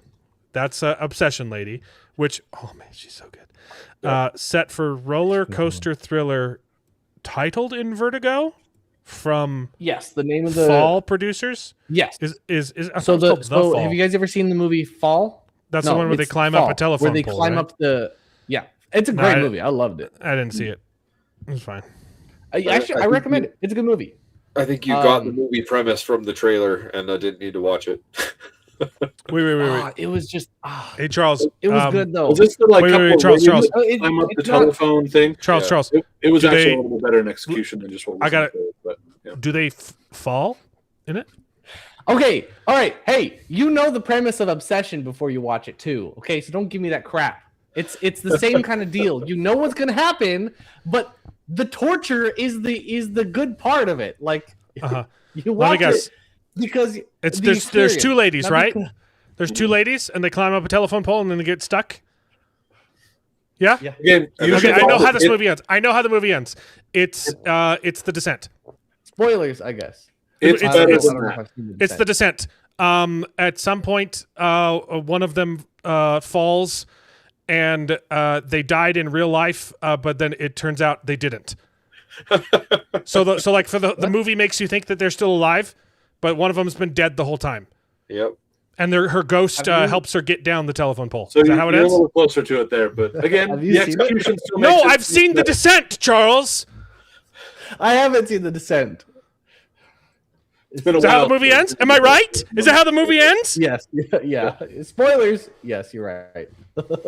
Again, the I execution thought it is a was a good little movie. better than that. Just like he was saying from Obsession, the execution is where it's at, and it does a pretty good job of it. But Yeah, the execution. It's phenomenal. But Oh, They ripped. same What was that? director- What was that? They ripped that off with a shark movie too. Yeah. Where someone they make it, they're like stuck in a shark cage. What's that one? Yeah. There's a shark cage one. I think And it's she called gets up, or no, like 27 feet down or something like that. Yeah, Yeah, something like that. it's yeah. it's the same movie. is it? I haven't seen that one. Yeah. The Descent. I've never seen The Descent. When did this? Classic. 2005. Anyways, I'm gonna try watching this movie because I like the actress and the director made a movie I liked. So I'm gonna see if it's good. Do you Yep. know where a pirate gets his hook hand from? From the alligator's mouth. Second story. Good So, job, Mark. I Nice, appreciate the fact that you made Alan groan. she's going to be in a movie called In Vertigo. Yeah. It seems like a similar premise. They get stuck on a roller coaster. The roller coaster stops on the top, and they have to make their way down. Okay. But like, because I'm intrigued. It's Does she got have a friend? Good actress from Obsession. Is it just one person Probably. on the roller coaster, or is there more than one? Probably more than one. Hey, let me I guess. haven't seen the movie yet. It hasn't At come one out point, yet. at one point in the film, one of them is going to fall, but they're going to catch themselves, and they're going to help them. And then when at the end, when they escaped the roller coaster, it turns out that when that person fell but caught themselves, they didn't catch themselves and they died, and their ghost was just helping the person survive. If it is that, then I'm gonna like this director less because he's just repeating Cool. the same stuff. He already, Got it. I guess he Oh, already it's the same stole director. premise. It's the same director's fault. It's the same director's fault. That's literally the whole point I In said the this. title, Because that's it's why the we same started talking director's about fault, but it's also the actress from Obsession. I The thought real, you guys the might be real, interested. the real roller coaster, were the ghosts that helped us along the way. You got there before I did. I was going for something with that, but I couldn't quite get there. Yeah. Oh, my Cool. goodness. Okay, so she's gonna be in a thing. Okay. Great. Cool. I love her. She's fantastic. And I hope Yeah. and I hope Hollywood doesn't ruin her. Yep. Because they're gonna try. I hope so. They're gonna try. Yep. Here's the thing, This though. could be. Corey Barker. You're filthy rich now. He financed most of this movie by himself too. Yeah. Which means They have about that's they have about 1.5 awesome. million subscribers for their YouTube channel, so he's getting most of the money from this. No, Neon's getting some, because they and great job in getting this into theaters, right? The YouTubers wouldn't have been able to do that by themselves. They're going to take a cut, but you have a ton of money now, and you're not beholden to Hollywood. Just keep doing your own thing. And I'll keep watching your freaking movies because they're great. He's already made another movie. Oh, It's in post production. Yeah. Wow. And I think it's called Only Ghosts or something like that. And it's going to be in the same universe. Or there's hold on, Curry Barker. anything but ghosts. Anything but ghosts. Yeah. Two con artists whose pose as ghost hunters end up in a grave danger when they That's so good. cross paths. with an That's so actual good. Terrifying dark entity. That's really I like that. I like it. I love con I'm artist intrigued. movies. Yeah. So he's already. I'm pretty sure they've already filmed it. Wow. Yeah, it's in post production, so they're just doing. That's crazy. He directed two movies back to back. He directed the Texas Chainsaw Massacre movie. I didn't know about that. What the heck? That's an upcoming. He's going to. Interesting. It's in pre-production. Okay. That's one of the classic slashers I haven't seen yet. Yeah. That's Yeah, one anything- of many classic slashers I haven't seen. Yeah. Anything And but I ghosts. don't really have a particular desire to, but we'll see. Maybe I will. I have been going back and watching some of the classic ones. Most of them are overrated, although I really did like Nightmare on Elm Street. Nightmare on Elm Street is legitimately fantastic. The first Scream movie is really good. Scream was good too because it was a Makes- parody. yeah, It was yeah, making it's not fun a of parody. itself, but it was also its own It's a thing. it's a deconstruction of horror. Yes. That's a good way to. It's a deconstruction of the horror I don't think I've genre. ever seen Scream. So it did some. It's very stuff there, but it's very self-aware, yeah. and it's quite good. Yeah, there's a lot of I didn't really love horror movies, so I haven't watched a lot of the classics. Well, the problem is a lot of horror movies are just gore fest, and that's not Yeah. my cup of tea. It's- so I It's never a bunch watched of, a lot bunch of these gore classic- and a bunch of nudity. That Yeah, exactly. So I have no desire to watch any of the Saw movies. Yeah. But There was something I we can were appreciate saying. what they've done. See, I want to watch. So every time that we're over here, we're like, "Hey, you want to play a game?" I always want to make it a reference to the Saw movies, but I've never seen any of them, so it doesn't like. That's the only reason. The only reason I think I might want to see a Saw movie, Yep. So you can make some Saw references. so I can already make the reference I'm already making, but actually get it, even though I know it well enough. Fair. But yeah. He's already made a second movie about ghost hunters. That's great. I love that premise. I think it's Um, that's awesome. It's going to be in the same universe, but not like super in Not the same connected? universe. It basically, like he said connected, yeah. like at the beginning of the movie, there's gonna be like in the background a news, something on the Yeah, that's news what he said. talking about the finale of the first movie, right? Like, hey, this That'll lady be was found. interesting to see This what lady sort was of- found. Spoilers, right? Like, Yeah. So like nothing to do with it, but like in Yeah, the same that's universe. smart. But That's he's also I like that idea. Yeah. he's not opposed to doing a sequel to Obsession, and he thinks it would make a good TV show. This is his pitch. I have a really cool idea for the sequel, which is basically just another Wish gone wrong with the same mechanism of the one with Willow. There's no confirmed anything ever, right? But I'd love the idea of like a TV show, which is like 8 episodes. Anthology. Each episode is a wish. I could direct a pilot, but then we could have like other filmmakers come in and direct like different episodes of. But each wish is just a different. Because some wishes don't deserve an hour and 45 minutes. Some wishes should only be a 60-minute thing. Any happy endings?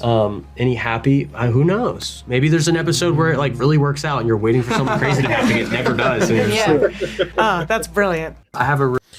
I think that's a great idea. You're Anthology series. It's all connected because of these wishes, but they all do something different. That's a really good idea. I mean, that's the thing is this is kind of like a Twilight Zone what I was vibe. talking to that was like it's Monkey's Paw. That's what it is. Was that earlier in the stream? I think. Yeah. It's basically You got the not original original. idea from Monkey's Paw. So lots. But of the things execution in there. is Yeah. fantastic. Talking about Monkey's Paw. Hold on. Side story, really quick. My improv friends and I, at one point, created a Twitter account back when Twitter was still Twitter, called the Monkey's Paw, and our thing was we would just like reply to other people's tweets. We would search for people who used the word "wish" in their tweet, and we would just reply to people's tweets. But give their wish a twist, like, oh, congratulations, but it would always be funny. It did not take off, but I still love that idea. Kinda wish it had. That's a wonderful That's idea. awesome. Yeah. Anyway, that's we did that a couple times. There were a couple Twitter accounts we could. Oh, this would be a really funny idea, and we did it for like one night when we were at a party, and no one cared, and so we didn't keep doing it. Yep. Is there spoilers here? No, this is not a scene from the movie. Bear, I love you. Oh, Charles, what is this? Oh, I forgot. I think she's just talking about her experience preparing for the role. Yeah. It's Okay. If you're worried about receiving spoilers, maybe jump ahead. Or Can we? You can't jump The ahead. lighting in this movie is so good. Yeah, There's so it many is scenes, and phenomenal. there's so many scenes where like they'll put her in like a silhouette, like they'll have her backlit, so you can't. So, and there's a bunch of movies that do that where like, oh, you can't see the bad guy's face, right? But they do it digitally where it's a literal silhouette and you can't see anything. right. And this movie does it with natural lighting. And then they get a little teeny spotlight and shine it on her eyes. So you Yes. get a little glint in her eyes. And it's That scene was so amazing. well done. And they keep doing it. I have decided that is my favorite scene when she shows up at his door. That is my I agree. favorite scene for that But reason alone. They kept doing Yeah. stuff like that I with like think she the was scene you backlit parodied is better, but and it that's was fair. very clearly supposed to be like a silhouette, but you could still make out her smile, and you're like, it's so well. The lighting is so intentional. This movie is just expertly crafted, Yeah. I'll get into. Remind me to talk about non-diegetic sounds later. Okay, so I don't know what this is. I Charles. think This better that's be- actually one of the things that I'm excited to talk to you about that one because I'm trying to remember. I think I had some questions and thoughts on that. Bear, I love you so what. This might be her talking about how she is obsessed with Fourth Wing now. Oh, Or it's her Fourth talking Wing. about her experience. I forget. Okay. Thanks for Fourth Wing. spoiling the clip that we're about to see. Sorry. Well, I thought Alan was asking. Go ahead and play it. We were asking if there's spoilers for the show in this clip that you said. I don't think there are. If there are, left it it is in not there. my I sent a fault. lot of stuff. I'm trying my I sent best here, a lot guys. of obsession stuff. It's not my fault that my brother is retarded. I mean, maybe it is. Hey, We don't know how things were for David you guys as is kids. not. What you might have done to learn. David is not. Yeah, we literally had a brother that was They prefer the developmentally term personal retarded. retard. Okay, Okay, brain function 0 was just a giant 15-year-old baby when he died, and Charles and David are both more retarded than he was. Hey now, no. I am the most what? Coming into just to make sure we know that you're also retarded, Mexa. You have to understand that I am the biggest retard in this panel by far. Congratulations. No. I can appreciate Okay. that. Yeah, Can we if you watch want this? it, Can we you watch the want clip now? Play the clip. Play Can the we clip. please? So much. On the topic of obsessions, what are you obsessed with? Girl, how much time do you have? Okay, I think what I'm obsessed right now is my nails. I got them done, Oh, and amazing. they make me very happy. And I got like this to make it look like an eyebrow piercing. So cute. I'm obsessed with reading. I just finished this book called Fourth Wing, and I heard that they're making a TV series it. about it, and I'm stoked. I'm stoked too because we're all watching Fourth Winged. Fourth Wing. Oh man. Oh boy. We are watching the Dragon. I said on this, if Indy Navarrete is cast in Fourth Wing, I'd watch it. I'm Amazing. so stoked. Yeah, couldn't put it down. And playing pool with my friends. I think those are three things that I'm like obsessed with. Fun. I don't think I could live without you. She's great. Yeah, great. All right. Okay. Cool. She reads smutty books. Not unheard of. Yep. Every woman Whatever. does. Doesn't add to my intrigue towards her, but I'm willing to set that on the side for a little while and see where it leads. Okay, there's a couple more things, and then we'll get into full spoilers. She-Hulk star Tatiana Maslany says her previous Disney criticism wouldn't stop her from reprising Marvel role. Okay. Was this important, Charles? I can't remember she exactly slammed what it into said. Disney pretty hard and said that they were sexist. Here's the thing. They're not going to hire you. Yeah, it kind of burns. It doesn't matter if you want to. Yeah. But so I think she literally called them the devil. She said that they're an evil company. But if they wanted to pay me money, I guess I'd. Who was it? Was when what's his face hosted the Golden Globes? Ricky Gervais. He's like, you guys have no right to lecture us on morality. Yep. If what was the wording specifically? He said if you win an if award, the get up Chinese child sweatshops opened up a movie studio today, you would accept a gig tomorrow if they were making movies. Yeah. Mm-hmm. Like, and then she literally did the meme. She did the joke. I don't care. What is this? I don't remember exactly what it said.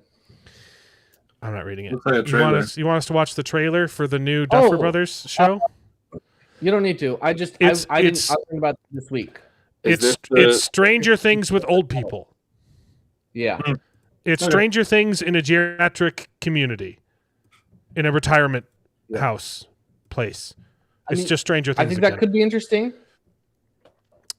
Is this I don't the think I official understood. Stranger Things spin-off, or is it just No, same it's vibe? just their new show. Gotcha. The people that made it. Same It's vibe called The as Stranger Burrows. Things. I don't want to watch this.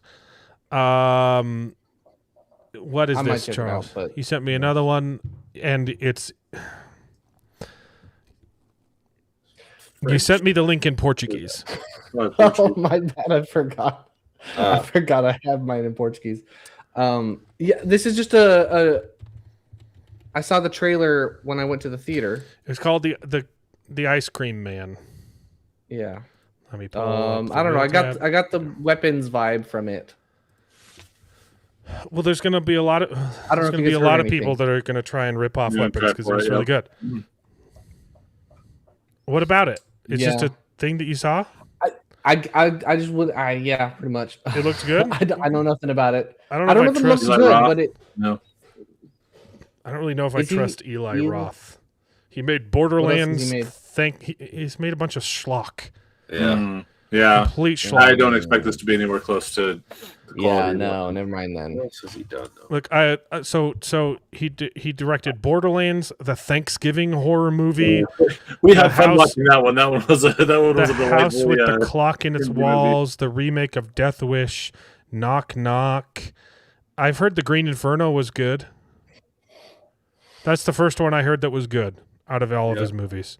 I know he's a name I recognize, but none of those seem I don't really care. good enough to be. Yeah, never mind then.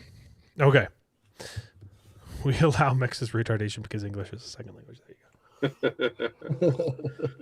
All right. He's such a Let's gem, talk. though. Let's that's it. Next week we're gonna go full spoilers into Obsession.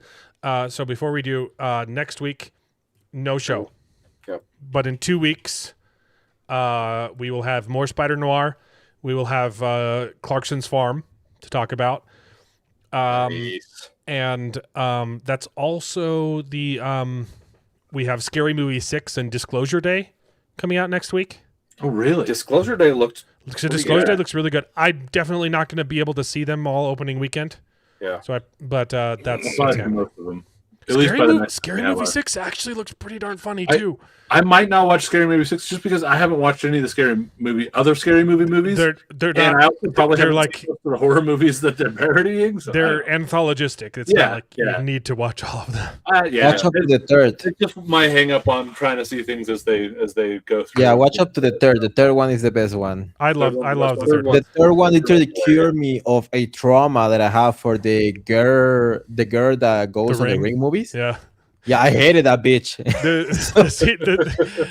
Yeah, so it's great. I'll spoil it. The Ring lady crawls out of the TV, but it's into like a black lady's apartment, and so the black lady just beats the crap out of her. It's really good. Yeah, I really like that one. So I will say watch on to the third one. Yeah, that's the one that parodies Signs too, right? Yeah, it's parodying science. Yes. There's a pretty That good was science good. parody. I mean, look, I like the fourth one, but it's not as good. But I like it because it's the War of the Wars. You know, the War of the Worlds. There were parts of 4 that were good, but for the most part, 4 was pretty bad. I don't think I've seen Scary Movie 5. You know, I might actually watch because I wonder, does it say which ones it's parodying for Scary Movie 6? Because if I've actually seen most of those, I think they're doing a bunch of like the A24. I think it's so they're bringing Scream back because Scream is Megan. I think they're doing like some Hereditary stuff and a bunch of like those indie A24 horror stuffs.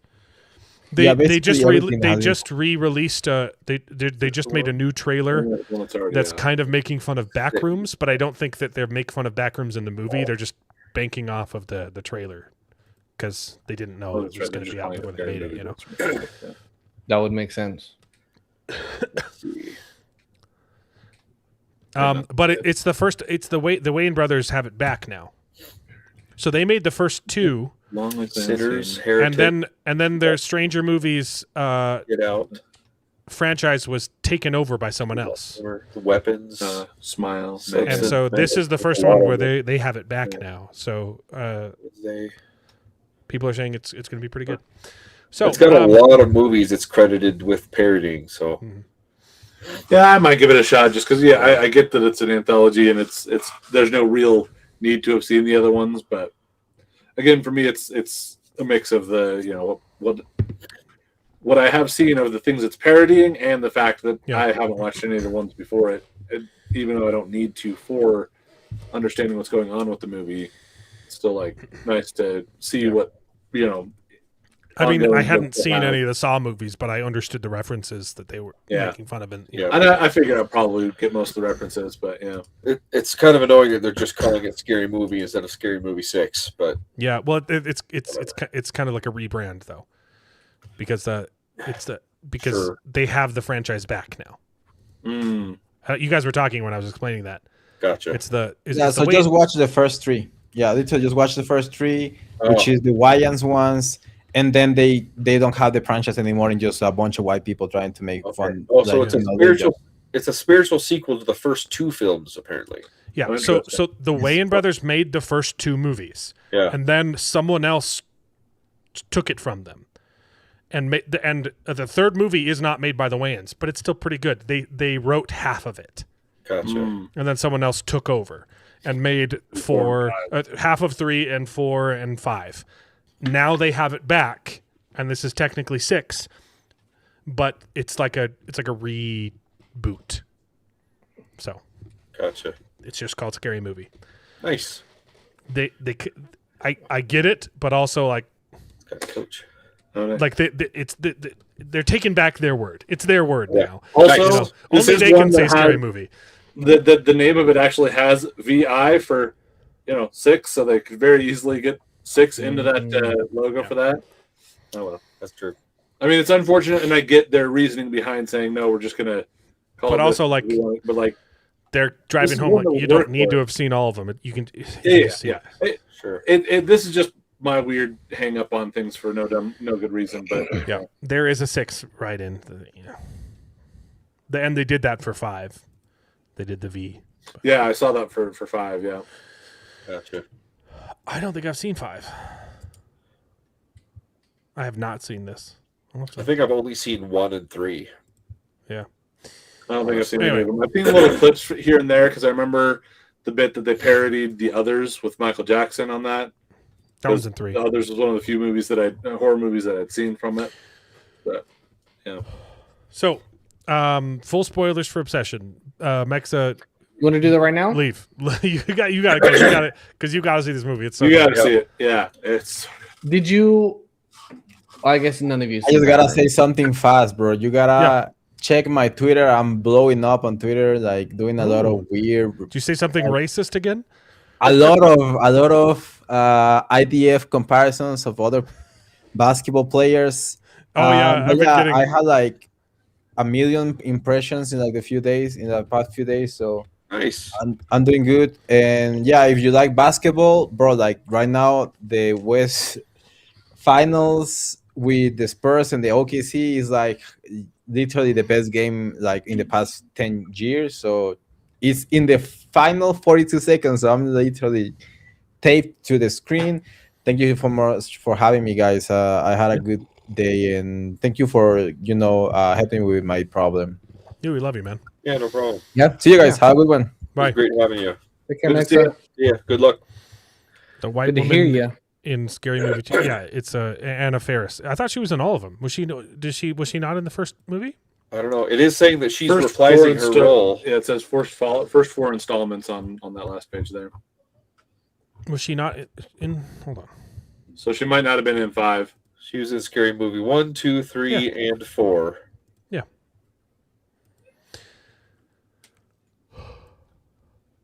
But yeah, it looks like she was not in 5. So. Charlie Sheen is in a bunch of them Well, too. I don't know. If small side note: we also watched the Jump Street movies this week. That was fun. Oh yeah, they're pretty good. I enjoyed it. And because we were on a horror kick after this, we also rented As Above, So Below, which was kind of disappointing. It was good premise. I didn't love it. It just did not click for me. Yeah. So most of the spooky, creepy stuff. It was very found footage. So if you don't like found footage, this one is all found footageness and that's the all the worst tropes of it. Tunnels Under Paris one. Yeah. Right? Yeah. It was a good premise and it did some things well, but it just didn't come together. Even the things that did well, I don't think it did as well as it could have. Right. And it was just comparing it to Obsession. It was garbage. Obsession's so good. So shall we get into it? Nikki. Oh, character. Freaky Nikki. Yeah, Obsession, man. The things that what's her name? Indy? Yeah, Indy. Yeah. The things that she does with her mouth in this movie. Yeah. And her entire face is so good. Like oh gosh. Oh shoot, I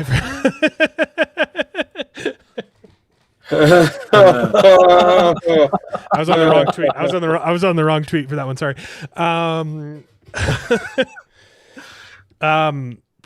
She is amazing in this movie. Yeah. She's so good. Yeah, her facial expressions were so good, and she would just like snap in and out of her personalities, right? Personality, yeah. It's so good, and especially the end, like that was a great version of her snapping into and just the last snap that she executes in there was just so well done. And the full reaction. spoilers, so you're warned. We're talking Okay. about Obsession. Which last snap are you talking about? The car When she scene? snaps out of it. She snaps out of it. Oh, at the very released end. from the. Well, that's not. Yeah, that's not her breaking free. That's it ending. Right. Right, Yeah, okay. So not the one where like right here where you get like right after this scene where she breaks out and No, you're talking about the end. The Yes. the final scene of the movie. The final scene where she finally snaps out of the entire. So good. Yeah. And then she, has a very honest reaction of the aftermath. yeah. And they almost didn't have that. That almost wasn't the ending. Really? Yeah, she the original script had her. I Had them all think die. come out of the spell. So she was herself, but then she decided to end it because she didn't. There wanna were a deal couple with it. changes that But the she thought, actors no, let's just they were all supposed to die in the original script, and she was like, "Hey, why don't we just do one take where I make it?" And they're like, "Okay, that was really good. You get to live, I guess." Yeah. And it was the one and only Because take it's of so that much scene. worse. She only did it once. Because again, you're absolutely the right. other- It is so much worse. It is. Yeah, It the is. Where she implications lives of her is the surviving worst are ending. way worse because she's going straight to jail. Yep. Like there's literally the public witnesses of her stabbing her eye, like of this scene. It's I don't even if And then no one's again, going to believe her, all she's of- going to be convicted of all 3 murders. She will be convicted of all of them. Yep. She her body is the one that pulled the gun for one of them. Yep. And the suicide, whatever. Well, I was going to say the one in the car that was her fingerprints are probably all over that. car. Yep. She's all over the death of the other girl in the car. And everyone saw her stab her face with a broken bottle the day before this happened. So she's screwed. Not to mention the body in the car was not disposed of. It was supposed to be disposed of, and then it was put on display. Because she used it to copy the tattoos over. Yeah. That's what she was trying to do. Yeah. Yeah, absolutely phenomenal performance. So Not just the her. other change Her change. was a standoff, but everyone else in this movie was phenomenal as well. There are no bad performances, but it's just hers is so stand out that she's wonderful. The other change to the ending was the split second where what's the main character's name? Shoot. The Baron. Barry. Yeah, Baron. Bear. Yeah. The split second where Bear regrets taking the pills. Yeah. And tries to throw up. To throw him up. That wasn't in the original script either. He was like, "Hey, like what?" He was supposed to just be brave and take him. Which I love that he pulls out the rock at the end. He pulls out the rock that she gave him and said, "Hey, this will make you brave." And so it's like, okay, I got to be brave and finally do the right thing because I've been kind of a big scumbag for this whole thing. I've been a really bad person. Yeah. So he pulls it out and does the brave thing, and then has that split moment where he's like, "Oh wait, no, I don't want to die." But then the wish takes over and stops it. Then the wish takes over. So that Again, wasn't. like if he had allowed himself to die there before she had the wish, then maybe Nikki could have made a wish to make it right. But nope, now she can't make a wish. Oh, it's so good. Yeah. Oh, it's so terrible, but it's so good. So, yeah, those are the two. Those are the two like that weren't part of the. They discovered while making it. Hey, this is a better choice. This is a better story. Yeah. Yep. So here's the other thing too. You were talking about the scene where she shows up and she's backlit. You can't see her face, but you see the little twinkles in her eye. And what I love about that too is a lot of other things that I've watched that have some degree of possession in there. Like that's the sign of their possession. And yes, that does connect in terms of that for us, but it's not something that they then start to lean into. And now other people get possessed and you get to see those things. And no, it's just a beautiful bit for that one moment. And it makes it just amazing for that thing, which made it so much better because it was just that. Yeah. Yep. That's right. I mean, the lighting is phenomenal throughout the whole thing, and what. Yeah. But that one scene just it went so hard. You know what? And Man, the it was best phenomenal. part is this movie is very dark the entire time. Yeah. And you can still see everything. Yeah. Oh my goodness! What a concept! it's What a dark concept! and Have you see contrast in your films, you Everything. dumb It's morons. selectively dark. It's not just the entire frame is dark. Yeah. Yeah. Yeah. And that's the difference. There's scenes where she is in shadow for 90% of the scene, and then she'll like jump out of the shadow, and then she'll go back into the shadow slowly. Right. Yeah. But And- even when Oh, she's man. in shadow, it's not just a silhouette though. You can still Right. see small You can details still of her see a little face, bit of- and you can of still her see her face in doing there. Yeah. weird stuff with her mouth. Yeah. Also, some of the stuff that I was doing some research on, that creepy scene that Charles was trying to copy in the end, where she's just standing in the end in the shadows, and then Bedroom just kind scene. of creeps out. The reason why she looked so creepy when she moved is they reversed the footage. So Yeah, there's a couple- she's walking. And There's they a did couple that. scenes. They They did, did that it in one the other hall time, too. right after this, where Yeah. they get back home and they're having that dialogue. And again, she is backlit. You can barely see anything of her front. And then she like runs out and then walks backwards. But I think it was that they had done So that the- backwards as well. The movie does And it a was lot of so creepily done. That was probably the creepiest like jump scare for me. Right.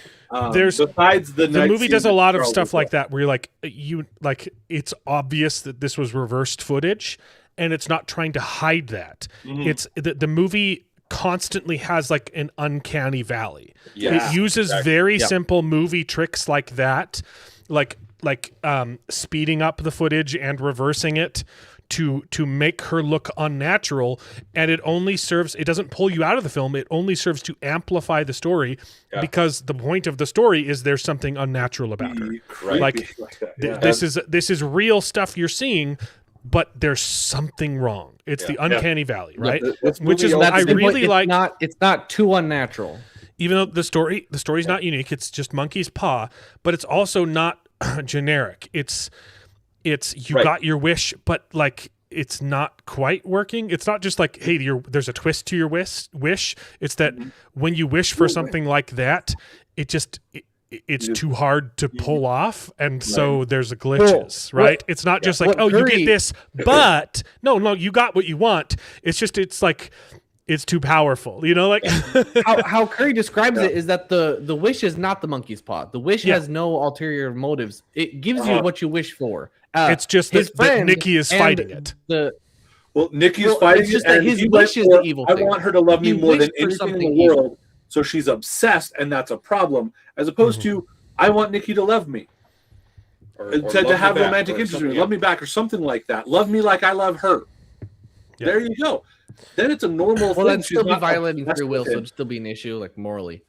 There's Oh, another. yeah. There's Yeah, another. yeah, I that's a get it. moral issue, but get it. like, There's 'cause another you instance. still have But, like, Nikki the thing is, hiding it to some degree. Yeah. Because there it's is the there wish does that's be- the villain. It's not the item that gives the wish. The wish itself is the villain, not the item Yeah. that gives the wish. Yeah. And that's the interesting thing, and because that's the- plenty of other that's people the make thing wishes you in hit this them on the movie spot. that don't go bad for them. Right. Yeah. Because we had this discussion on the way back from the movie theater about if real Nikki actually did like him or not. She did. I think maybe she did, or at least could have given him a chance. And I No, just- she liked him. She absolutely liked him. Yeah. She literally says like, "Hey, if you like me, you got to tell me right now." Yes, however, she also I said don't. that- Does that mean that she would have been in a brother. relation? She would have She accepted said a that to the relationship other with girl. him? Not necessarily, No, but she yes, does yes. like him. Exactly. She does like him as a friend, but I don't think this is my personal opinion. Like As we were that, discussing this, yeah. that first bit where he says, "If you like me, you got to tell me now," is the only thing I think that makes sense. Like she Wrong. possibly could have had that, but There's more. there's so She many also- other Yeah, instances. there's more. She said after he made the wish, he's like, "I want you to be Nikki. I just want you to be Nikki," and she said, That's "I your strongest. can't. Yeah. I can't be Nikki." Because then you have that other conversation while she's sleeping where she has her actual real Nikki is trapped in there, her subconscious, and she's like, kill me, please kill me. And he's like, what would be so bad about being with me? And that's why he said the whole That's what I said. why the wish doesn't work is because it is completely incompatible with real Nikki. She cannot be Nikki because that Nikki that he wished for is a completely different Nikki. It's completely Right. antithetical That's- from the Nikki that. That's what I said. I think the real I Nikki think all those wouldn't have pieces ever fit been with in her a acting. relationship with him. Right. But she does like him. Yes. But It's not a lot of romantically. women As do friends, that. other- It's called I think friend zoning even someone. It's like romantically, he's exactly. her backup. Exactly. Yeah. Well, yeah, but that She was pretty likes explicit in the movie. everything about him, but he's not attractive to her. Exactly. Mhm. That's my point. Yeah. I So- don't think there was any world in which they would No. be romantically Yes, correct. involved Correct. had the Unless she until she's 30, Yeah. So and then so she you- would. maybe. With, Yeah. with I the think- stuff, with the stuff that we I think see they in- tried to leave it. Go ahead, Charles. I think Yeah, they tried to leave it open ended, specifically with the line of "When I like somebody, no one knows." No one you knows. know, and yeah. Yeah. not. That's However, really- I think looking at the evidence, I think I'm leaning towards she friend zoned him for sure, Exactly. especially with what you put in, David. That freaky Nikki can't be Nikki because Nikki. I doesn't still know. There's- disagree with there's that. more I to think it, though. The reason It's- those are not compatible is because it's the obsession level. Real Nikki would never be that obsession level, and so you've got this demon possession version of her that now is there, and Nikki can't be that because that's a different being that is being the obsessed and- with her. and- but real Nikki, That's fair. That's fair too. could have even a romantic relationship with him. But I would say she is currently too selfish, and what we get revealed That's it. about It's how her selfishness. and the friend are involved. Yeah. I think Exactly. that, I do think that if Baron had said in that moment before he made the wish, "Yes, I like you," I'd be willing to bet that she would give a relationship a try, and it would be as to whether she decided she wanted to stick with the friends with benefits that she was doing, or if she decided she wanted to actually realize, "Hey, this is a good relationship," and move forward. I think that could have happened, but the moment he made the wish, It's the wording It's of the wish either too. It's not just obsession- it's not just she loves. I want her to love me. He says, I want her to love me more than anything in the world, and she loves herself more than him. Yeah, right. Like with the photographs, it's like I Be- love you, and- not and- me. Well, And that- there to are me, that more was clues. This is a There picture are of you, more- and this is a picture of not me, because this is not me. This is fake Nikki. This is not. Yeah, David, you're wrong about that. Yeah. Oh, No, there's more clues though. There, like I remember. get what you mean. I love you. I don't love me. But that, Which- you're right. It works that way too. I think it's No. mostly what I was saying, but I like your interpretation of it anyway because there is something there. But the other thing that I'll say, just to finish Yeah. up some of my points here, is that scene where she's asleep, and when he says, "Would it be so bad to be with me?" and she says, "I have never been with never you." been with She you. doesn't say, "I would have hated to be with you." No, I don't love you. You're like a brother. She doesn't say any of that. She says, "I was never with you," because the moment that she started to be with him is freaky Nikki, is alternate Nikki, is never her. Right. And so it's not the way she would have chosen to be with him. her lack Right. of denial for that makes me think it's not about her saying, "I don't like you, I won't like you, I couldn't like you." It's the And here's I- why. here's why this me that is with you is not me. So Let me- you're what you made to be with you. Let what me you make are your making- point. Let me Yeah. solid your point. Okay. Yeah, thank you. The reason why is because she's been manipulating him this whole time. Yeah. She knows it's very obvious that he likes her. Uh-huh. She knows by the question, "Hey, if you like me, you got to tell me, okay?" Uh-huh. And she's also using him. Uh-huh. She tells him on the phone, "Hey, I lost my necklace." And then the next scene, he goes to a shop, and what's the first thing that the shop lady says? That's a really weird thing for someone to say. He says, "Oh, my friend told me she lost her necklace." Why would she say that? I can't remember the words, but she literally says, "Why would someone say that on the phone?" Huh. It's pointing out the fact that the line I is didn't catch absurd. that. It's I a didn't pick think me. so, yeah. She's leading him on. She wants him to do things Yeah. for her. She wants him to like her, but she's not willing to 100% commit to the relationship because his other friend is wants a hotter. simp. She doesn't love the friend, She simp zoned him. but she likes having sex with the friend. Uh-huh. So she's not, she's obviously the victim in this scenario. Yeah. But before that scenario, she's using Bear. Sure. Yeah. And Yeah. she's All kinds of manipulative unhealthy and she likes it.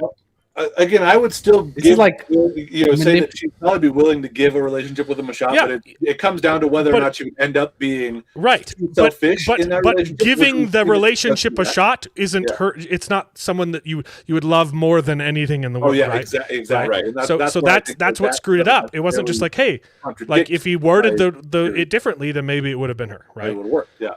Yeah. Mm-hmm. So, I think there's a world where he could have wished for something that. Which is again, it would have been her. Charles, the movie tells you that. Yes, the movie literally says these wishes work, and and they're not always downsides. Yep. And exactly like what they were saying in that interview, where it's like, who knows? Like the guy at the counter said, like, "What would you wish for?" I wish that she would love me. He's like, "Well, that's not too bad. That's fine. There's no downside to that because you didn't, Yeah, it's just the wording." So I will say there was a bit when he first shows, because I love the bit when he shows back up to the magic shop, which again, it took him way too long to go back to that magic shop. Yeah, like come on, there were things happening, but and a lot of it was, I think he didn't also like he's fighting the whole time. Like he realizes really soon that this is not. He didn't want it to be the wish that made her like him. He didn't think that the wish was going to work. Right. I will also say it did. But even after he realizes that it was the wish, trying to break the other one, to understand the fact that he literally could not make another wish, because one wish willow to me meant this willow gives you one wish, not that you only ever get one wish with a willow. And so it says on the box. I was kind of like, why won't you go and just make a new wish or something like that? Yeah. Until they explain that, but yeah, that was cool. I love how nonchalant the shop owners are. Yeah, they're just like, and it really helps with the suspension of disbelief too, because the audience is like, this is a weird premise, but then the people in the shop are just like, no, it's a thing, and they treat it normal. So your brain says, okay, I guess this is just a thing. That was my favorite thing that exists. When he gets back to the shop and the guy just messes with him, he's like, "No, they're right here. I moved them." What are you talking about? Because that's a very like tried and true trope that would have been a little tropey, but I still probably would have bought it because this was done so well. For them to be like, "Oh, you weren't actually in the magic shop all along. There was an actual extra certain thing that caused it to work for you in this situation." I like that. I like that bait and switch a lot. They baited us with that a little bit, and then I love that they switched it on us. And that's what I think this movie does. That's a really good example of what this movie does. Things that you expect, but circumvents the way that it happens. It does it for different reasons, and so it does have jump scares, but it doesn't rely on those jump scares. Yeah, most of the creepiness comes from just seeing her on the screen being creepy, and you don't know what's going to happen. You don't Thank you for activating my trap card, David. You have just activated the segment where we talk about non-diegetic sound. There you go. Thank you. Okay. Do you know what diegetic sound means, David? Sound that is in the scene. That is diegetic basically means canon. Yes. Like it is sound that exists in the story. Like the characters in the story can also hear the sound. So if a cat jumps down onto a piano and the piano key goes grrrr, that is a diegetic sound. Okay. Right. If you have characters that are listening to a record player, that music is diegetic sound. If you have a soundtrack that is scoring a scene, that is non-diegetic sound. And if you have a piano making a creepy sound that goes but there's no piano in the scene, that is non-diegetic sound. Now, 90% of jump scares are garbage because they utilize Now, non-diegetic sound is not a bad thing. Yeah, right. Non-diegetic sound is phenomenal. You score a movie, you soundtrack a movie, and you can add sounds that make movies wonderful, okay? 90% of jump scares utilize non-diegetic sound to scare you at the same time as or before something scary happens on scene. You'll have something pop into frame, and at the same moment, it'll hit you with a horn blast to because sound is a physical thing. There's a physical sound wave that hits your body and makes you react. So in addition to scaring you, it stimulates a physical response to it's cheating. It's So, cheating to because scare just you. like a sudden image, it's a sudden sound, and sudden things is what we're triggered to respond to that to get, and so that will cause a reaction in the same way that a sudden visual will. And it is cheating, but it's just as much cheating as having those things where it's like, oh, look really closely, and then the thing pops out at you. This movie they're both cheating. does not. I think sound is a little bit more cheating. This movie does not do that. Yeah. This movie has non-diegetic sound. It has trills. Yeah. That are reactions to what is happening on screen. Uh-huh. It is the most. The first time might not be the first. The best example is when they start making out on the bed. They're making out on the bed. Okay, and then all of a sudden she goes, "What the crap?" She snaps out. Real Nikki takes over and realizes she's making out with a guy against her will. She goes, "What the crap?" And then after she reacts, the score goes and it starts getting creepy. It reacts to the scary thing. Yes. Ooh, yeah. And every time is like that. It doesn't hit you with a sound to scare you. It shows you something freaking creepy, and then the score reacts to it. And it works so much better. It's so much more frightening. Yeah. Yeah. And it also helps to not just an immediate jump and to scare you, right? But it just holds the tension longer. And so I've never seen a movie that does it better than this, where I'm just constantly, literally on the edge of my seat. I'm like, what's going to happen? What's going to happen? This is awful. She's right there. What's she going to do? Holy crap. It was like that the whole time. It was so good. The whole movie is like, it's so good. He's teasing you the entire movie. There were several times where I had a harder time figuring out whether some of the sounds that were going on were diegetic or not, because I was used to things being non-diegetic sounds, and then it turned out they were diegetic sounds. Yeah, right. That threw me off a couple times. So there was a couple times where I think, again, this may be more of the fault of other movies that tend to have more non-diegetic sounds, and not that this doesn't have any of them, but because this had so much more of the sound was diegetic, it took me a minute sometimes to figure out whether or not what it had in there was diegetic. And so that took a minute for me to kind of be playing with it. And that's the only real complaint that I remember having. No, the movie has a lot of non-diegetic sound. It has a score in it, and it amplifies what's on screen rather than using the non-diegetic sound as a crutch because your scene actually isn't that good or that scary. I completely agree with you. I was going to bring up her screams. You don't have good action, so you do shaky cam to make it seem like it's action. I was going to bring up her screams. Like, they're like put in the place of those jump scare sounds. Right. Like when she screams out of nowhere, when he says, "Oh, I'm going to go to the boys' night," and she's in the bathroom, it's just, and it's a diegetic sound where that he's hearing too and he's reacting. Yeah. A lot of times, the times where she's escalating and she's yelling and she's going, and then all of a sudden she snaps back, and you're like, okay, that's fine. Mm-hmm. That's creepy too. That's super right. creepy. It's like the anti-jump scare. Again, back to the scene. And in those moments, the score stops. Yeah, it's going. Okay.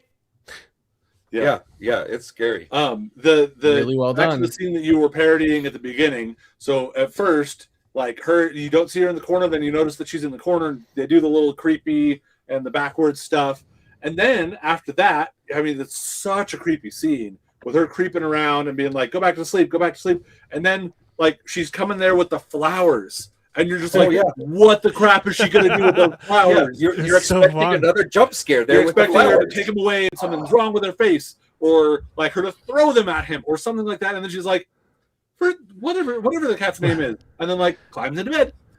Mexa, what's up? Who won the game? We won the game, bro. We won the game, bro. There you go. Successful hate watch. Nice. I never hated a team in my entire life like the OKC Thunder. Fuck those guys. I just came to say that. This girl looks hot. See you guys. Go watch the movie. She's very well highlighted. Go watch it. I will. Actually, I will. See you guys. Thanks, Mexa. Never been a sports fan myself, but I will say that we've got a cousin who was just drafted in the NFL. Oh yeah, Dallin Bentley. He's in the Denver Broncos. We're Broncos fans now. I guess we have a sports team now. He was playing for University of Utah, and I didn't know. And when they played BYU, obviously I'm a BYU alum, so I hate the University of Utah. We're mortal enemies. Whenever we played, when we play each other, our rivalry is called the Holy War. And so, I was saying, screw Utah, and then all of a sudden they're like, oh, and that play was a really good play by my cousin's name here, and I was like, oh dang, am I rooting for the wrong team? He only played for them so he played for Southern Utah for a bit, and then transferred to Utah for 1 year, and now he's in the NFL, and now we're Broncos fans, I guess. Yeah, go SUU. I'm a fan of that. My grandpa taught that for years. Yeah. Nice. And then again, continue like that. So we were talking about Nikki's mouth. that nighttime scene was just perfect because again, you got the one where you can't see any of her face at all because she's way back in the corner, and then when she is out, I don't know if they did any correction. On her face. You can see her face in that scene. So stop saying you can't see any of her face. It always leaves a little bit. You can always see a little bit. She starts in the corner and you can't see her face, but then there's a bit as it goes further on, you notice that she's got the creepiest. You see her start smiling. Yeah, it was so creepy. And then I've talked about those other creepy bits of her creeping around, and then the plant. But then she climbs into bed. And he starts getting out, and she just does that perfect. Okay,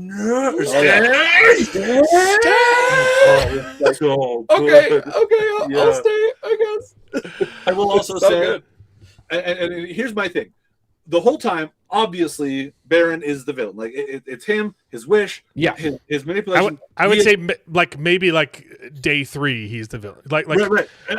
I can't blame him for the first couple days being like, "Hey, I want this girl to like me," and all of a sudden she does. No one's going to think that it was the silly stick of her immediately. The joke, the gag joke wish. He doesn't think it's his fault.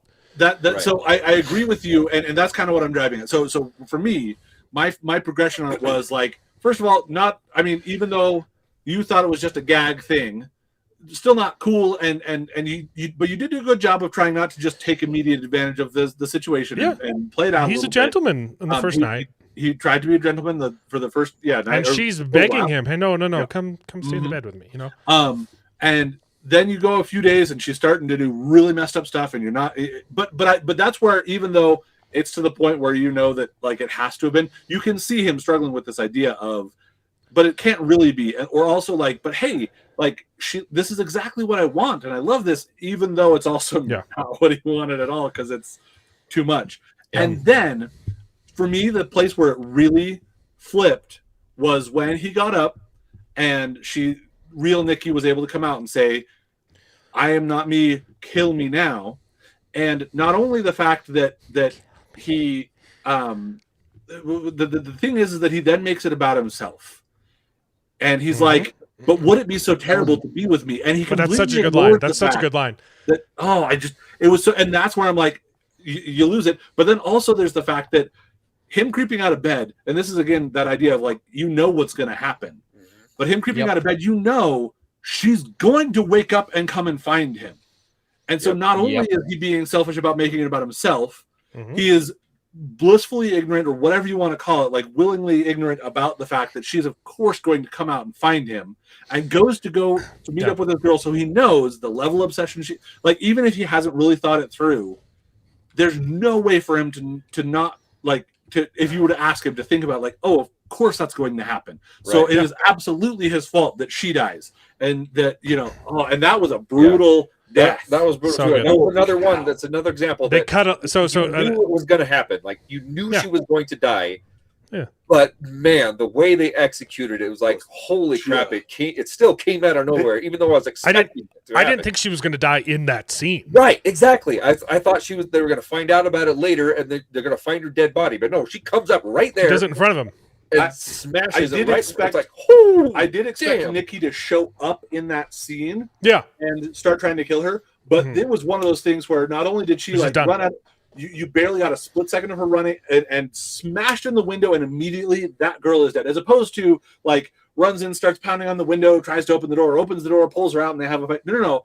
She smashed the window, and it took another couple of seconds where it looked like, she is just slamming her head against the steering wheel. Oh, no, that's not the steering wheel she's slamming her head against. That's a brick that she has stuck on there, and she is just slamming her against. She breaks the window with a brick, and then grabs her head and smashes her face into the brick. Oh my gosh! And and they had to cut that scene. They had to cut that scene down so that it wouldn't get an NC-17 rating. Oh, really? And they're going to be releasing an unrated cut. Really? And from what I can tell, it's mostly just that scene that got cut down. I'm sure there's other bits, but that was the main bit. Already a brutal scene. That scene already went on way too long in my mind. Like, please stop! I'm done. Please. Yeah, that was the only reason that I don't complain about it having gone on too long is because it took me most of that scene to realize that there was a brick that she was being beaten against, not just the steering wheel. So the other thing that bothered me too is immediately after this, right? So this is the sequence of events was she was asleep. Her Nikki in her sleep said, "Kill me, please. I'm not myself," or whatever. And then he doesn't do that. You're right. He made it about himself. He was selfish about it. There should have been something else like, I'm sorry, I can't kill you. I don't know what to do, but I can't kill you or something. But then he immediately goes off and meets with this other friend, and she's murdered right in front of him, and then he helps clean up the body. Yep. And it's just like, what? Why would you? There wasn't even any question like, what did you do? What did you do? You can't. This is crazy. Because it cut to a different scene. Like, okay, cool. I'll help. It cut to him cleaning up the body, but I'm sure there was a moment where he was like, but he did have a bit, right? Like, it should have had some. I don't think it. No, I don't think it needed it. I liked it. I disagree. It was perfect. I disagree as well. I like that it just cut to him accepting his fate. Here's why at this point, because him saying wouldn't do anything. It wouldn't change anything. No, but he's already gone after. He's like, you don't kill cats. You don't. If it was my motivation right there, and I just saw that happen, I'm running. I'm booking it to the police and say, I'm sorry, that my girlfriend's crazy. She just killed a person. Yeah. That's the thing is that he's not. I'm like, what did you do? What did you do? And then, but you still see that she's crazy and she's threatening and like, no, this is your fault, right? You're doing this. Why are you ruining our perfect relationship? You wouldn't want to ruin our perfect relationship, would you? I still have this brick in my hand, something like that. And he's like, okay, no, we can fix this. Let's clean it up. And then you cut to it. It was disagree. too drawing, like hard disagree. Crazy traumatic thing happened right in front of you. He accepts his fate. Help her clean up the evidence and try to still make this work. Like, it doesn't make any sense. I disagree. I disagree because. Go ahead, Charles. Yeah, because at that point it's shown he's everything I'm going to say. He's kind of a scumbag, and he doesn't really. He's selfish in this situation. He's already seen that she's crazy. He's already demonstrated. She stabbed herself in the face. Not to this level. I don't know. She did feed him his freaking cat. Yeah, but she hasn't killed him. And also, David, are you ready for your mind to be blown? Are you ready for your mind to be blown? Because when it happens, instead of running, instead of opening the door as she's being killed, he's frozen. He knows what's happening, and he's in shock. He's a pathetic loser in shock. There's no other possible reaction of yes, girlfriend who wears the pants in the relationships. I will help you bury this body, and then I'm immediately I don't know. And then he goes after the willow and tries to solve the issue, but like he's in shock. It's perfect. And the other answer, he's still motivated by selfishness. He still thinks he can fix the problem with a wish. Yep. And by going to the police, that's going to complicate things. Yep. Also, to blow your mind, David, because this is a detail I know you didn't pick up on because you're retarded.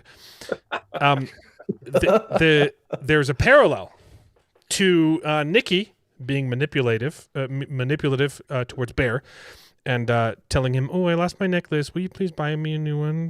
Dote on me. I want you to treat me. I want you to treasure me, even though I'm not going to give you the one thing you want." He killed his own cat.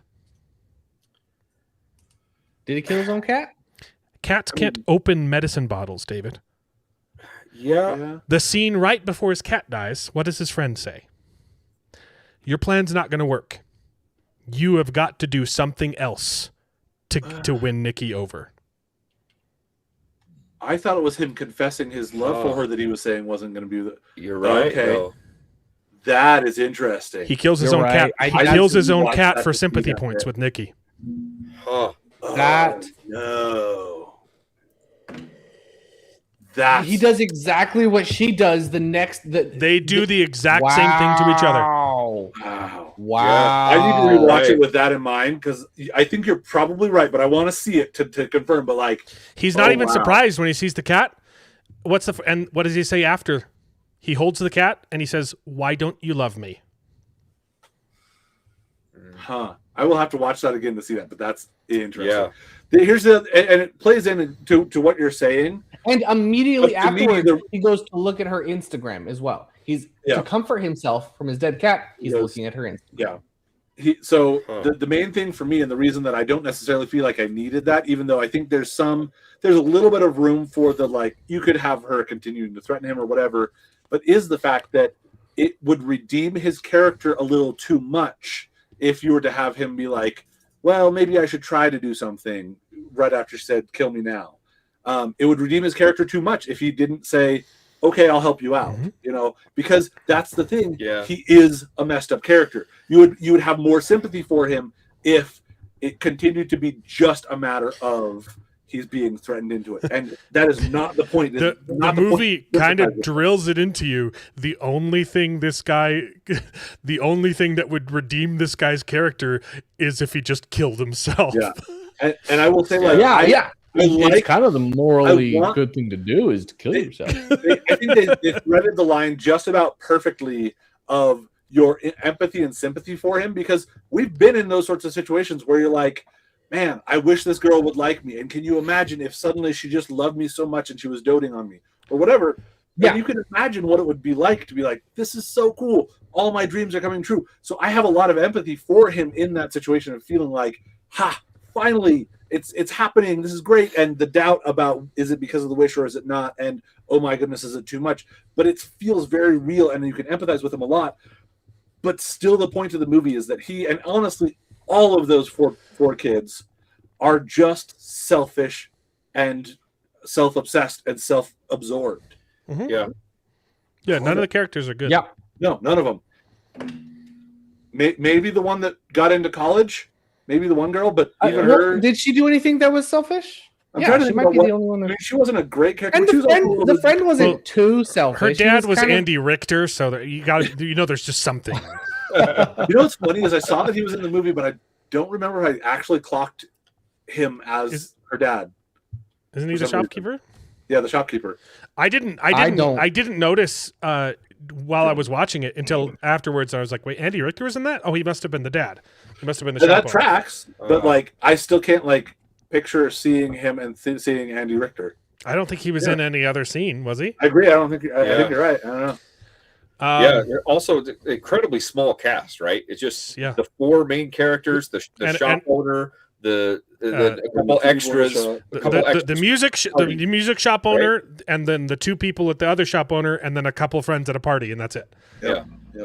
There was a lot of extras at the party, but it's basically four main characters. I was going to say, I remember when the credits were rolling, the list of cast was like maybe a dozen characters. Yeah. Okay, we got to talk about the party scene, but before I forget, going back to Uncanny Valley, like they're using cinema tricks to make you uncomfortable, and like if you know about filmmaking, like you can point to it. But you don't need to know about filmmaking for it to work. Like it's subconscious things that would just work on an average viewer. They're like, there's something wrong here, but I don't know what. It's slightly speeding up the footage or playing it in reverse to make her movements look weird. Obviously, they're not trying to hide that that's what they're doing, right? But if you're not paying attention, you might not know. Another trick is they use some ADR for Nikki's voice. In scenes where Nikki is taking back control. In the scenes where she's whispering on the bed, and the scene in the car, where she's got her head on the dash, her body is not moving, and her lines are ADR. Yeah, and it works. It works really well, and it's a cool note. Party scene. Okay. There's okay, party scene and then phone call scene. We got to talk about those two scenes because they're the best scenes in the movie. Where he calls the support line, calling the support for the One Wish Willow, where you get Corey Barker's cameo as the guy on the phone. Maybe you should just kill yourself, man. You want to talk to Nikki? Do you want to talk to her? Do you want to talk to her? Yeah. I want to fix a wish. I want to amend a wish. We don't really do that. Yeah. You want to cancel a wish? Oh no. Okay. I'll find. I do want to cancel a wish. No, I want to amend a wish. We can't do that. Okay, fine. I want to cancel it. Yeah, we don't do that either. Then why did you even include that as an option? I was trying to anticipate your needs or whatever. I was trying to anticipate your needs. Yeah. Man. So good. Do you want to talk to her? You want to talk to her? So good. Perfect scene. It's one of those ones that really drives home the horror of what it would be like, because I think there's a degree of her being aware throughout, not just the moments where she comes back, but like I think she's trapped in this body experiencing this stuff, and that drives home how horrific that would be. I love that. There's a warning right on the box, man. Yeah. Party scene. So good. Yeah. Okay. First off, it's just a wonderful scene, and the acting is great, and everyone's kind of like, hey, there's something wrong with this lady, and then she does her little Hansel Gretel story, which before she talked about she was trying to get back into writing. I'm trying to write more. And then she gets taken over. And so it's like the thing that's inside her is like using her natural abilities, but it's perverted. But also a little bit of Nikki is coming through in that story. It's about Hansel and Gretel screwing each other. Yeah. And it's about like, oh, I'm screwing my own brother. Which is how she described Bear. He's like, dude, she thinks of you as a brother, as a friend. Exactly. And now you're screwing. And also the Hansel, it was just so good. The Hansel and Gretel stuff. Really? I will peel off your skin and wrap it around a stick. So like a licorice or whatever. You don't need to finish it. Yeah. It's okay. Yeah. And so good. Put it places. And everyone's like, okay. Okay. What? We don't even know what the dare was. Like the little Jenga thing. She just. Yeah, it didn't say just took what was on the brick. She just what did she do? She just looked at it and then immediately went into her monologue. Oh yeah. Hey, hey, Stephanie. Good point to enter the thread. Blink twice if your relationship with Charles is consensual, please. Yeah, I was gonna say. I loved your comment on Discord where you're like, "How am I supposed to tell my girlfriend I love her now?" Yeah, yeah, exactly. I was shaking. We watched a scary movie. Yeah. That bit where they switch spots and then it's like, oh, kiss the person to your left, which would have been her if they hadn't switched spots. Now it's the other. Why did they switch spots earlier? I don't remember. Because the guy in the seat originally was like, oh, switch spots with somebody, and he said, oh, I want to sit next to Nikki. Yeah, that's what it was. And then, the whole scene plays out without any words. She just comes behind her and then just like drags the chair. The frown, like it was comedic. How it was so fun. I was laughing and wincing. It was creepy but comedic at the same time. Right. Because you're just like, that is such a goofy face. And this one, unlike the one in the earlier scene in the dark that was just creepy, this was goofy, but creepy because it was so goofy. The entire theater was making the same sound during that scene. It was everyone going because you don't know. I think there was. I remember very vividly. I didn't know if she was going to snap her neck or do something else. Like I thought that there was that's the moment where she kills it. The chair to get her out of the chair. Yeah, or something. And again, like and then it goes holds that tension so beautifully because it's all about tension. That scene through that bit was all about the tension. You get her and you don't know how she's going to snap, and you've got that goofy frown on her face, and then she walks over, and it just holds there. for so long that you're like, what the crap is she going to do to this other girl? And all she So does good. is just pull her back and put herself in the position. And like you said, Yeah. oh, the tension was so beautiful. In that This scene. whole movie And then mastered like, tension. Okay, yay, we're happy. And then this happens. And then this scene. Oh, yeah. I was joking, guys. Man, Joking crazy. when I stabbed myself in the eye. Fine, I wasn't joking. Yeah, and then the fact too that he just sits there and watches, and he doesn't do anything. And that really sets is the up beginning. the thing later where he just goes along with her antics and when she kills and the especially that I scene agree. where she kills the other girl, where he just freezes. He He just freezes and isn't willing to do anything because that's kind of his character is inaction until the very end, right? Even when before with the conversation, it was like, hey, you gonna tell her that you love her, right? And he freezes every time. That's his go-to.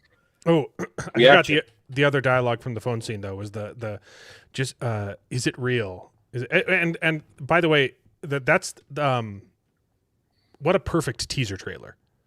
The teaser trailer was just the beginning of that scene. Like, oh really? I need help. I need help with a witch. It's like I need to know something. It's like, what? Is it real? What do you mean? Like, is her love real?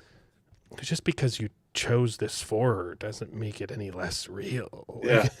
See, and that's something that, I mean, it is by itself just a good line for a good purpose, and like it works really well without it having to mean anything else.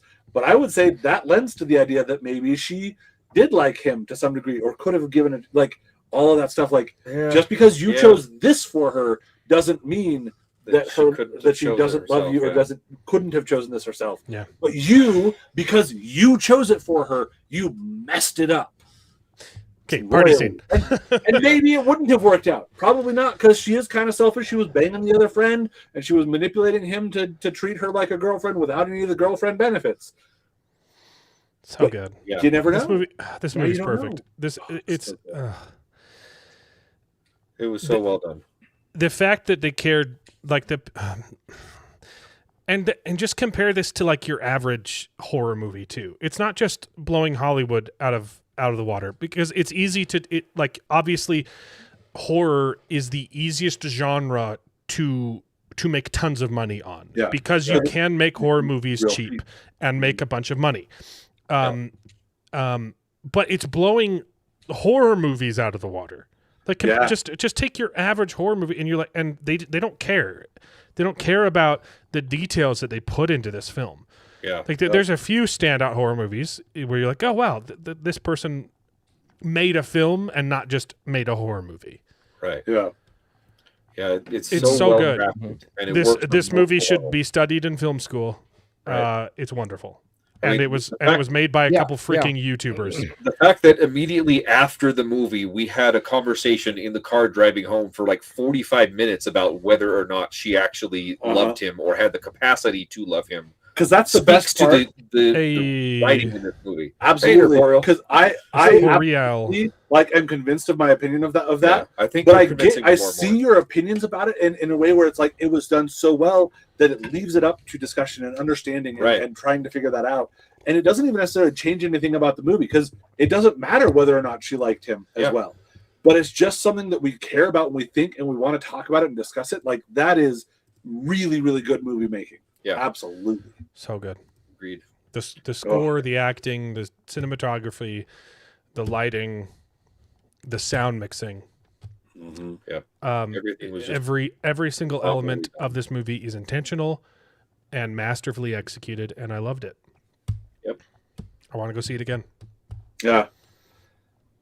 I very well may go see it again, because first of all, it doesn't cost me anything. Nope. And the only thing that will stop me from watching this, the only thing that will stop me from watching this again will be trying to keep up on watching other. There's too many other movies coming out. Yeah. Backrooms and Disclosure Day. Yeah. And my stepsister and brother-in-law, they wanted to go to Obsession, but it was too full, and so they had to go to Passengers, which again speaks to the success of Obsession. And they said Passenger was pretty good too, so I'll check that one out maybe. But yeah.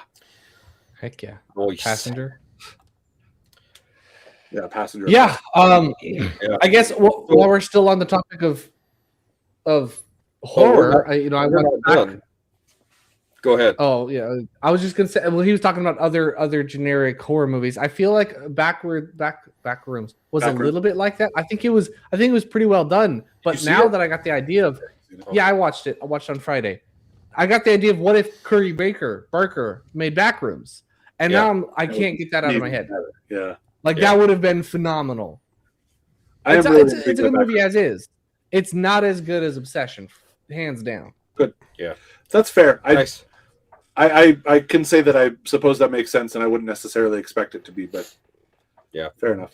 So let's talk about the ending, because, like you said, as we were going through it, I figured there's 3 ways that it could end. Right? 1, he kills her, and now she's not a problem anymore.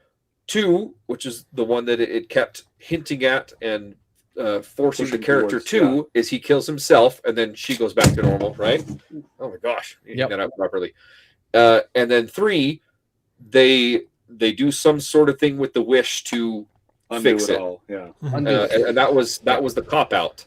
I think. No. 3 was. So I didn't think that one was going to be a possibility because it wasn't going to work. That's never how it works. It's possible that it could have. Yeah. But that wasn't one of my 3. The other one, the third one, was she uses the wish and they love each other now. And now they're on a killing spree. And now they're on a Bonnie and Clyde murder killing spree. I didn't even think about that one. And so those were the 3 possibilities. He kills her, she kills himself, or he kills himself, or she makes the wish, and now they love each other and they're Bonnie and Clyde, infatuated with each other, crazy. And I thought it was hilarious that we got 2 of those. He's killing himself, but then she makes the wish, and the way it was done was so good because he was like, he's gonna shoot himself with the gun, and he's a coward, he can't do it that way, so he's like, okay, I'll go back to the same pills that killed my cat, and takes the pills, and then even then he was like, no, I can't do that. He's gonna vomit up the pills, and then you get the snap. And you hear before that, you hear the sound bite of the One Wish Willow being pulled out in the scene, and you're like, oh no, it's that, exactly what's going to happen. And he snaps it, and you're like, okay, it's gonna be the third option. But then it ended up being kind of both the second option too, because he dies. The thing that's interesting about that too is really it was so essential that she makes the wish instead of just him dying, because if he had just died. Which, to your point, I love that they made the change that he was gonna back out and be a coward about it. Yeah. But so it wouldn't have worked because he wouldn't have actually died in that situation if she had made the wish. But because she makes the wish, now that she's awake, now that real Nikki is there, almost certainly real Nikki will not be able to make a wish to fix it. Right. Which is so much worse because looking at that potential happy ending, you could have there could be a technicality though, because Nikki was never with him, which is a question. Yeah, so it was technically different. I was going to bring up that question, but I like the implication that she doesn't get a wish because she used it up. Fake Nikki used it, Yeah. I could see it going both ways, and it would be really interesting to the point of him doing the sequel or the in the same universe one that he's doing now. Oh, if he does a sequel, you can't do the same characters. It's got to just be. No. What I'm saying though is to your point of like. In the beginning of that movie, there will be a news story on in the background about the ending. A woman was found in an apartment with 2 dead people. And so here's the question: is how much will we get from that news story about? Probably really just. Was she not able to? Did she try to? Probably not. Probably she said she was mind controlled and yeah. But the ending was so good, and again, even though I predicted the ending, it wasn't very hard to understand that there's only a couple of ways it could have ended. It was still so satisfying in the way it was done. Yeah. And then again, her snap when she's crying that he's dead, and then all of a sudden she snaps out and she realized that this massacre she's about to blow her brains out. Yeah, I was gonna say, that's right. Fake Nikki was about to blow her brains out too. Yeah, so and she's devastated that he dies. Yeah. She's about to kill herself, and all of a sudden she snaps out, throws the gun away, and then sees the carnage, and she's like. And then she just breaks down crying. Yeah. That reaction was so good. We were waiting because it then pans down from her, flips around to the TV as the credits start to roll. And That was such a you were good talking shot. about how you were waiting for a gun flash to happen after all. Because I didn't say that. No. Oh, I thought you were like saying like, oh, it's good. She's going to kill herself. She's still going to end up killing herself. I thought I remember you saying that. No. Either way, like So- I could see them having done that. I think it was good that they didn't. Yeah.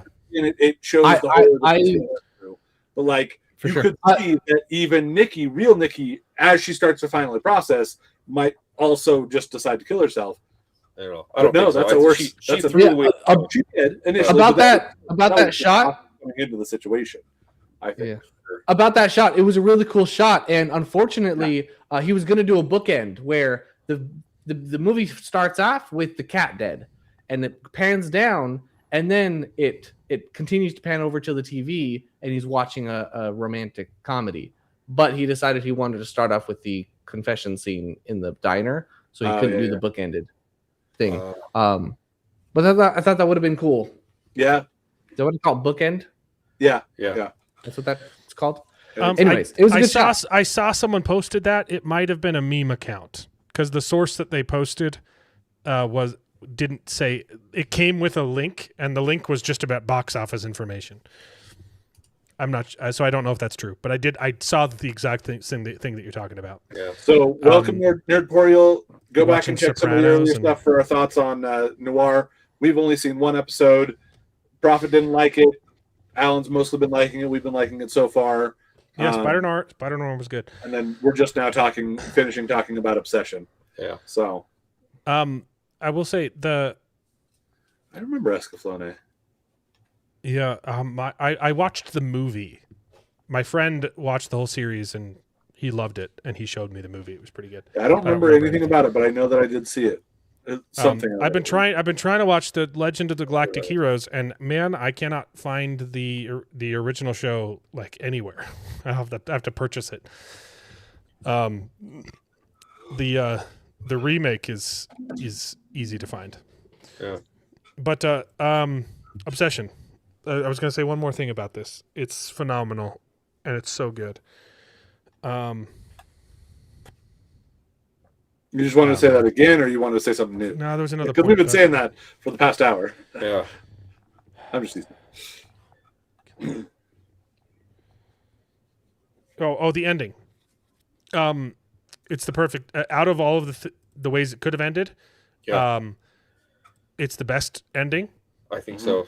And it's not what I thought they were going to do. Because it combined those two possible endings, I think it got an even better ending. I thought the best possible way to end. I thought the film was going to have him get away with everything because he could have. I'm glad it didn't. It was her that was doing the crazy stuff. Yeah. He could have killed her and blamed it all on her, and then also got away with $1 billion. Yeah. Yeah. And then then I thought maybe it's going to end with him buying up all the One Wish Willows and tricking people into making wishes for himself. Like, hey, can you say this really quick and like has them, like it's just for a video I'm making or something like that. But I thought for sure that's where it was going. That would have been kind of an interesting ending, though. Yeah, I think that would have been interesting. We'll have to see back for one of his one-shot 60-minute TV show things. Yeah. But it makes the ending that they went with even better, knowing that he could have gotten off scot-free. There's literally a mountain of witnesses watching her be a psychopath. Yeah. And it's technically her that did all the bad stuff.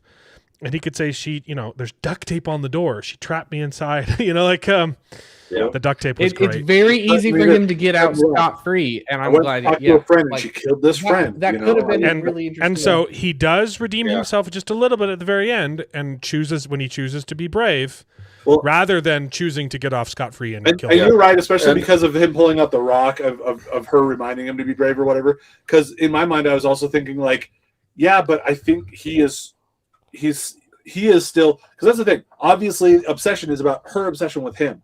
But there's also he's the one that's obsessed. He killed his own cat to get her. to the point that, and I love that you pointed out, because again, I did not catch that in the theater, but also it's just because I'm smarter than you. It's okay. It's a high bar. I also think there's a lot to be said for he is still so obsessed with her that as she's acting crazy, he's not willing to call it quits. He's not willing to cut it off, and he's not willing to kill her to get out of it because he is so obsessed with her. That was one thing he's not willing. I would have liked in the end to get too, off when he was in the like bathroom. He was like debating, should I kill myself or should I kill her? Or but he doesn't ever entertain that at all. Because he is still because the obsession is not just her. Right. It is him. Yes. His is the real obsession. Hers is the supernatural obsession. Yep. The real obsession was never mind. was the cats we killed along the way. Girlfriend that we made along the way. I was gonna say this is basically toxic relationshipception. Yeah. For sure. Yep. Oh, it's like so I will say within a toxic, in my mind, within a toxic. In my mind, I'm still enough of a like I want the happy ending enough that I was like, okay, how can we get away? Like, what kind There's of no happy we ending make in order to make it happen? So I was kind of wanting that one, but I absolutely I'm right agree there with the you. better ending. This is the much more impactful ending. It's good. It's sad. It's depressing. It's terrible. I don't want it. I want it to be a happy ending. Yeah. But this is so much more impactful of an ending. It's also the such a bit better where story. he goes to his friend and like, hey, I need you to make this wish for me, please. I'm like, this is stupid. I wish for $1 million. I was like, holy cow, that's so good. And then he reacted when the money's just raining down on him. Real, Bear. The money's real. And then he shows up and he gets himself blasted. Just gets shot. So good. So freaking good. What a perfect movie. Matt, congratulations. That's a bad idea. It definitely wasn't a bad idea to make this movie. Yeah. Yep. So here's a question. I think Charles was on Discord saying that he likes this better than Weapons. Do you like this better than Weapons? I 100% like this better than Weapons. I think Weapons is a better movie. I disagree. It's really close. I love this. Weapons was a good movie until you figured out what was going on, and then it just wasn't scary. Made it better. When you figure out what's going on, it makes it better. No, it's a little kid that figures out what's going on. It doesn't make it less scary. It's still a little. What the heck is the kid supposed to do? No, he's got a psycho grandma. Especially the very end. How is that not scary? Running after the grandma. The last 5 minutes of the movie. The last 5 minutes of the movie, which aren't supposed to be scary. It's supposed to be catharsis. The last 5 minutes. Intense movie. The last 5 minutes of the movie are catharsis, getting back at the bad guy. Yeah, I know. And it's fun. It's a release because it's funny. It's a release. This movie was it did not let up. It was so much more human. It was so much more. The only release from Obsession is from this mortal realm. Yeah. So I like this way. This is my favorite horror movie that I've watched in a very long time. It might be my favorite horror movie of all time. On a technical aspect, I do think Weapons is the better movie too. But it's a bigger movie too. Right? Man, it's close. It's really close. I will say, I agree with Alan in terms of not having complaints with Weapons. So I don't agree with your complaints about Weapons, but I will agree with you guys that I think I like Obsession better. I totally understand. Like on a personal preference, I totally get it. Yeah. I'm close. I'm really close, but I like Weapons. I think I'm close. I'm just the other side of that close. You know. Mm-hmm. So, yeah. Super good. Just stay the hell away from Hollywood, Corey. Just keep doing your own thing, man. Yep. And you're already a millionaire. Indy too. Congrats, dude. Congrats. You don't need Hollywood. You don't need that crap. Just keep doing this garbage. And I'll keep slurping up your sludge pipe. Okay. Oh gosh. Way to bring it full circle, man.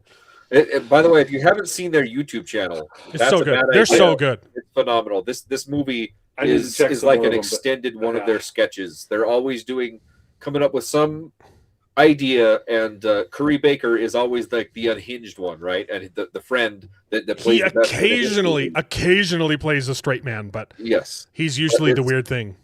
Yeah, it's really good. They've got some great concepts. And oh boy, there's a hole. I love the one. I think it was the one that posted in the Discord of like, you know, we watched it here. You got any kids? None that I know of. And that's so good. Oh, that's a good one. What do you mean? And it's even better at the end. But like, you don't know your kids? You don't know the children. And then it's always another layer. There's always another layer with their sketches. It's so good. I think like I have to confess a little bit because I had the missionaries over. I showed them the trailer for Obsession, and I showed them some skits from That's About Idea. So last time we watched, they're loving it. We watched the when you interview the wrong guy, right? Last week when we were like, what would I tell you if there was no sugar in this? I'd say you're a liar. I'd say you're a dirty liar. You fill my hole, and oh boy, there's a hole. I also showed this one on Discord, but it's the ID sketch. The ID sketch is really good. I also like the Would You Rather sketch. They got a couple of them that Curry does not understand how the game is played.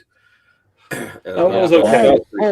I think my favorites are when Curry doesn't understand. Like he uses the guy comes up. He had a tragedy. Oh, I came as soon as I heard. I came for you. You came? What? You came for me? I don't want you to do that. I don't want you to do that. No, I'm going to come for you. So funny. If you need help, I will come for you.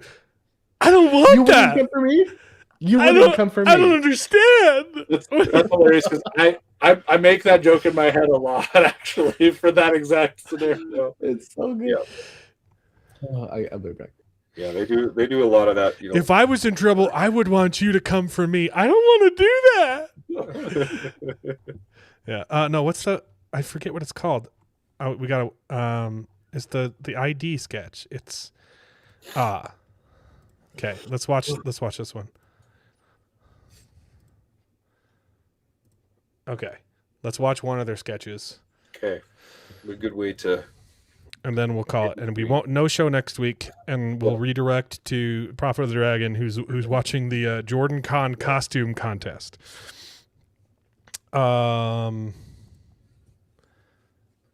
Here we go. Do you even need your ID? This one is perfect. It's so meta.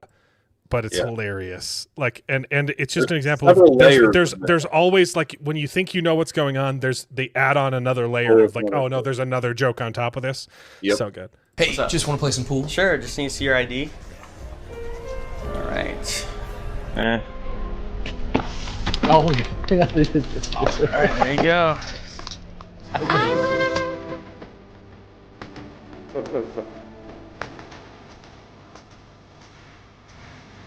All right, we're done. They're all there. All right, they're all there. Get out of here. MID? Yeah. What was the name? Cooper. Randy? Cooper. Here. I like how they used his real name for the movie too. Yeah. Oh, I didn't even notice that. Yeah, they always use their real names in most of their Your sketches. ID. Yeah, but for Obsession too. His name was Oh, Cooper, right? yes. Yeah. Right. What the fuck is this? What? Oh, that's your ID. It's a piece of paper, and my last name isn't even on it. No, that's your ID. Folded. That's your ID. Look, man, I really need my ID. You're yelling at me. You hurt my ears. Come on, Cooper, why don't you just take me home, and I'm going to pretend like I'm going to blow you, but I won't. Look. Head. Why are you saying these things? I want you to want me, Look. but I'm not going to give you anything. Okay, can I just do this bit with this guy Yeah, real what quick? the fuck? This is our channel.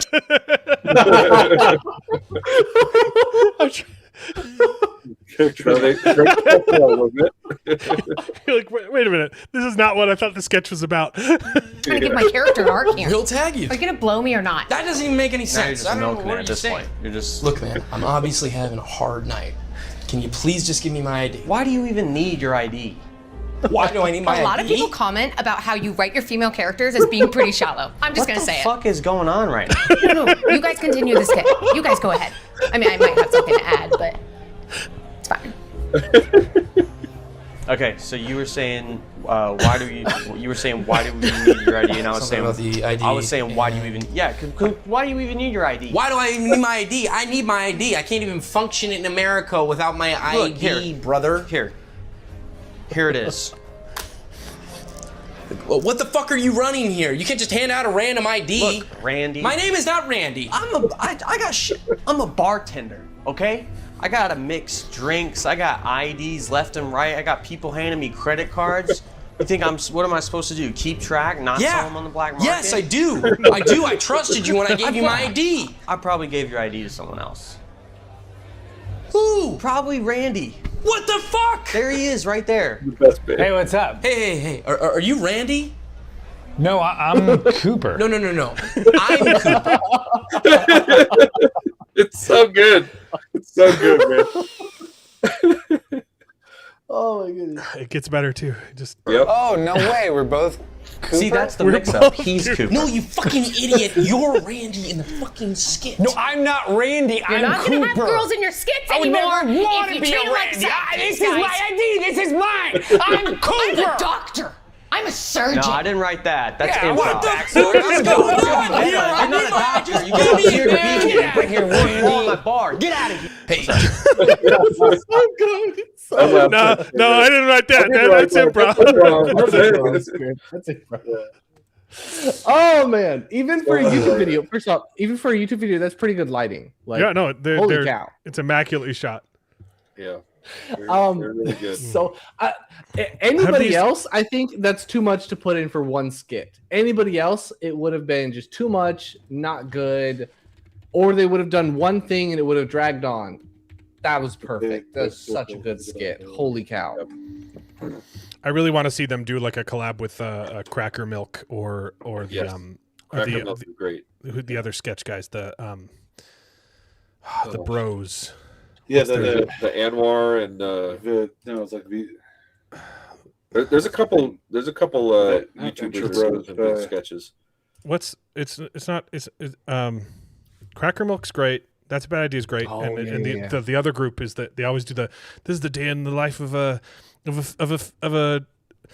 finance influencer or this is the There's what a is lot there? of people that do that though. It's like it's like the bros. It's there's the one because they do It's a they did group the of- little short it's a group movie of of the men. NPC characters. Is that No, what you do that's Epic NPC Man by Viva La Dirt League. I'm talking about Viva La a Dirt different- Oh yeah, Viva La That's Dirt who League I is was great. thinking of. Yeah.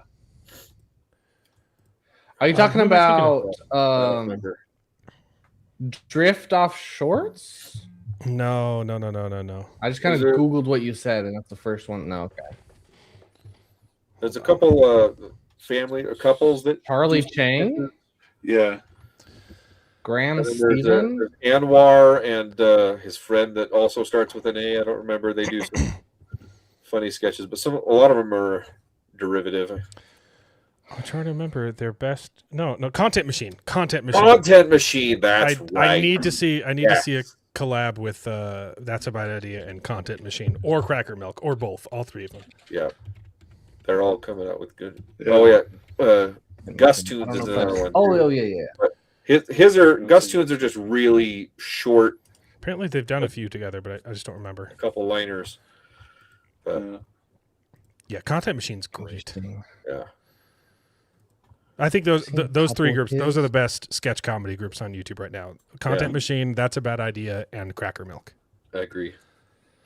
Yeah, I think Viva La Dirt League's up there. I don't know if it's one of the. Viva La Dirt League is really good, but it's too specialized. Like it's almost like a show, you know, like it's Yes. they're coming back to the same characters, and it's really Yeah. it's good, but it's Yeah. it's not like it's And a- less sketch comedy and more it's like scripted series. Yeah, exactly. Yeah, More yeah. stereo. I And think that's a perfect way. they do less shorts too. Like Yeah.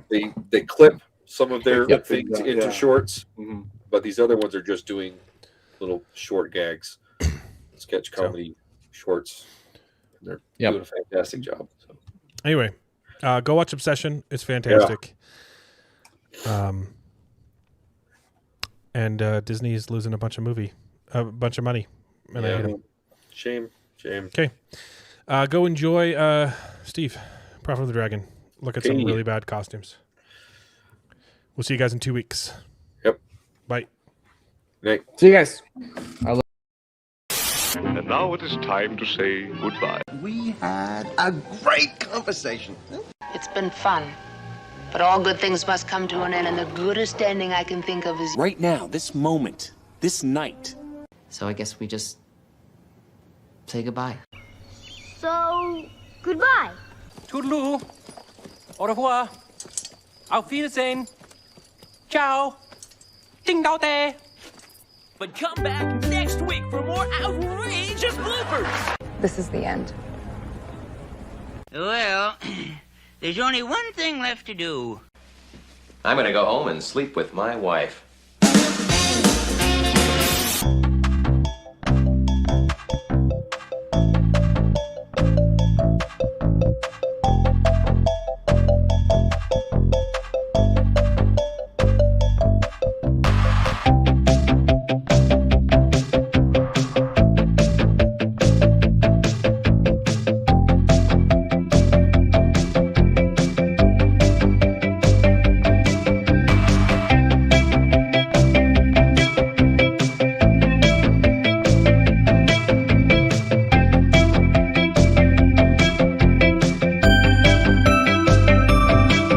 Well, I hope you enjoyed the video. If it's true, please take a minute to subscribe to the channel, and you can join us along for the ride. And if you pay me, I'll try to be more entertaining. So please consider joining Patreon and getting your name in the credits with pride.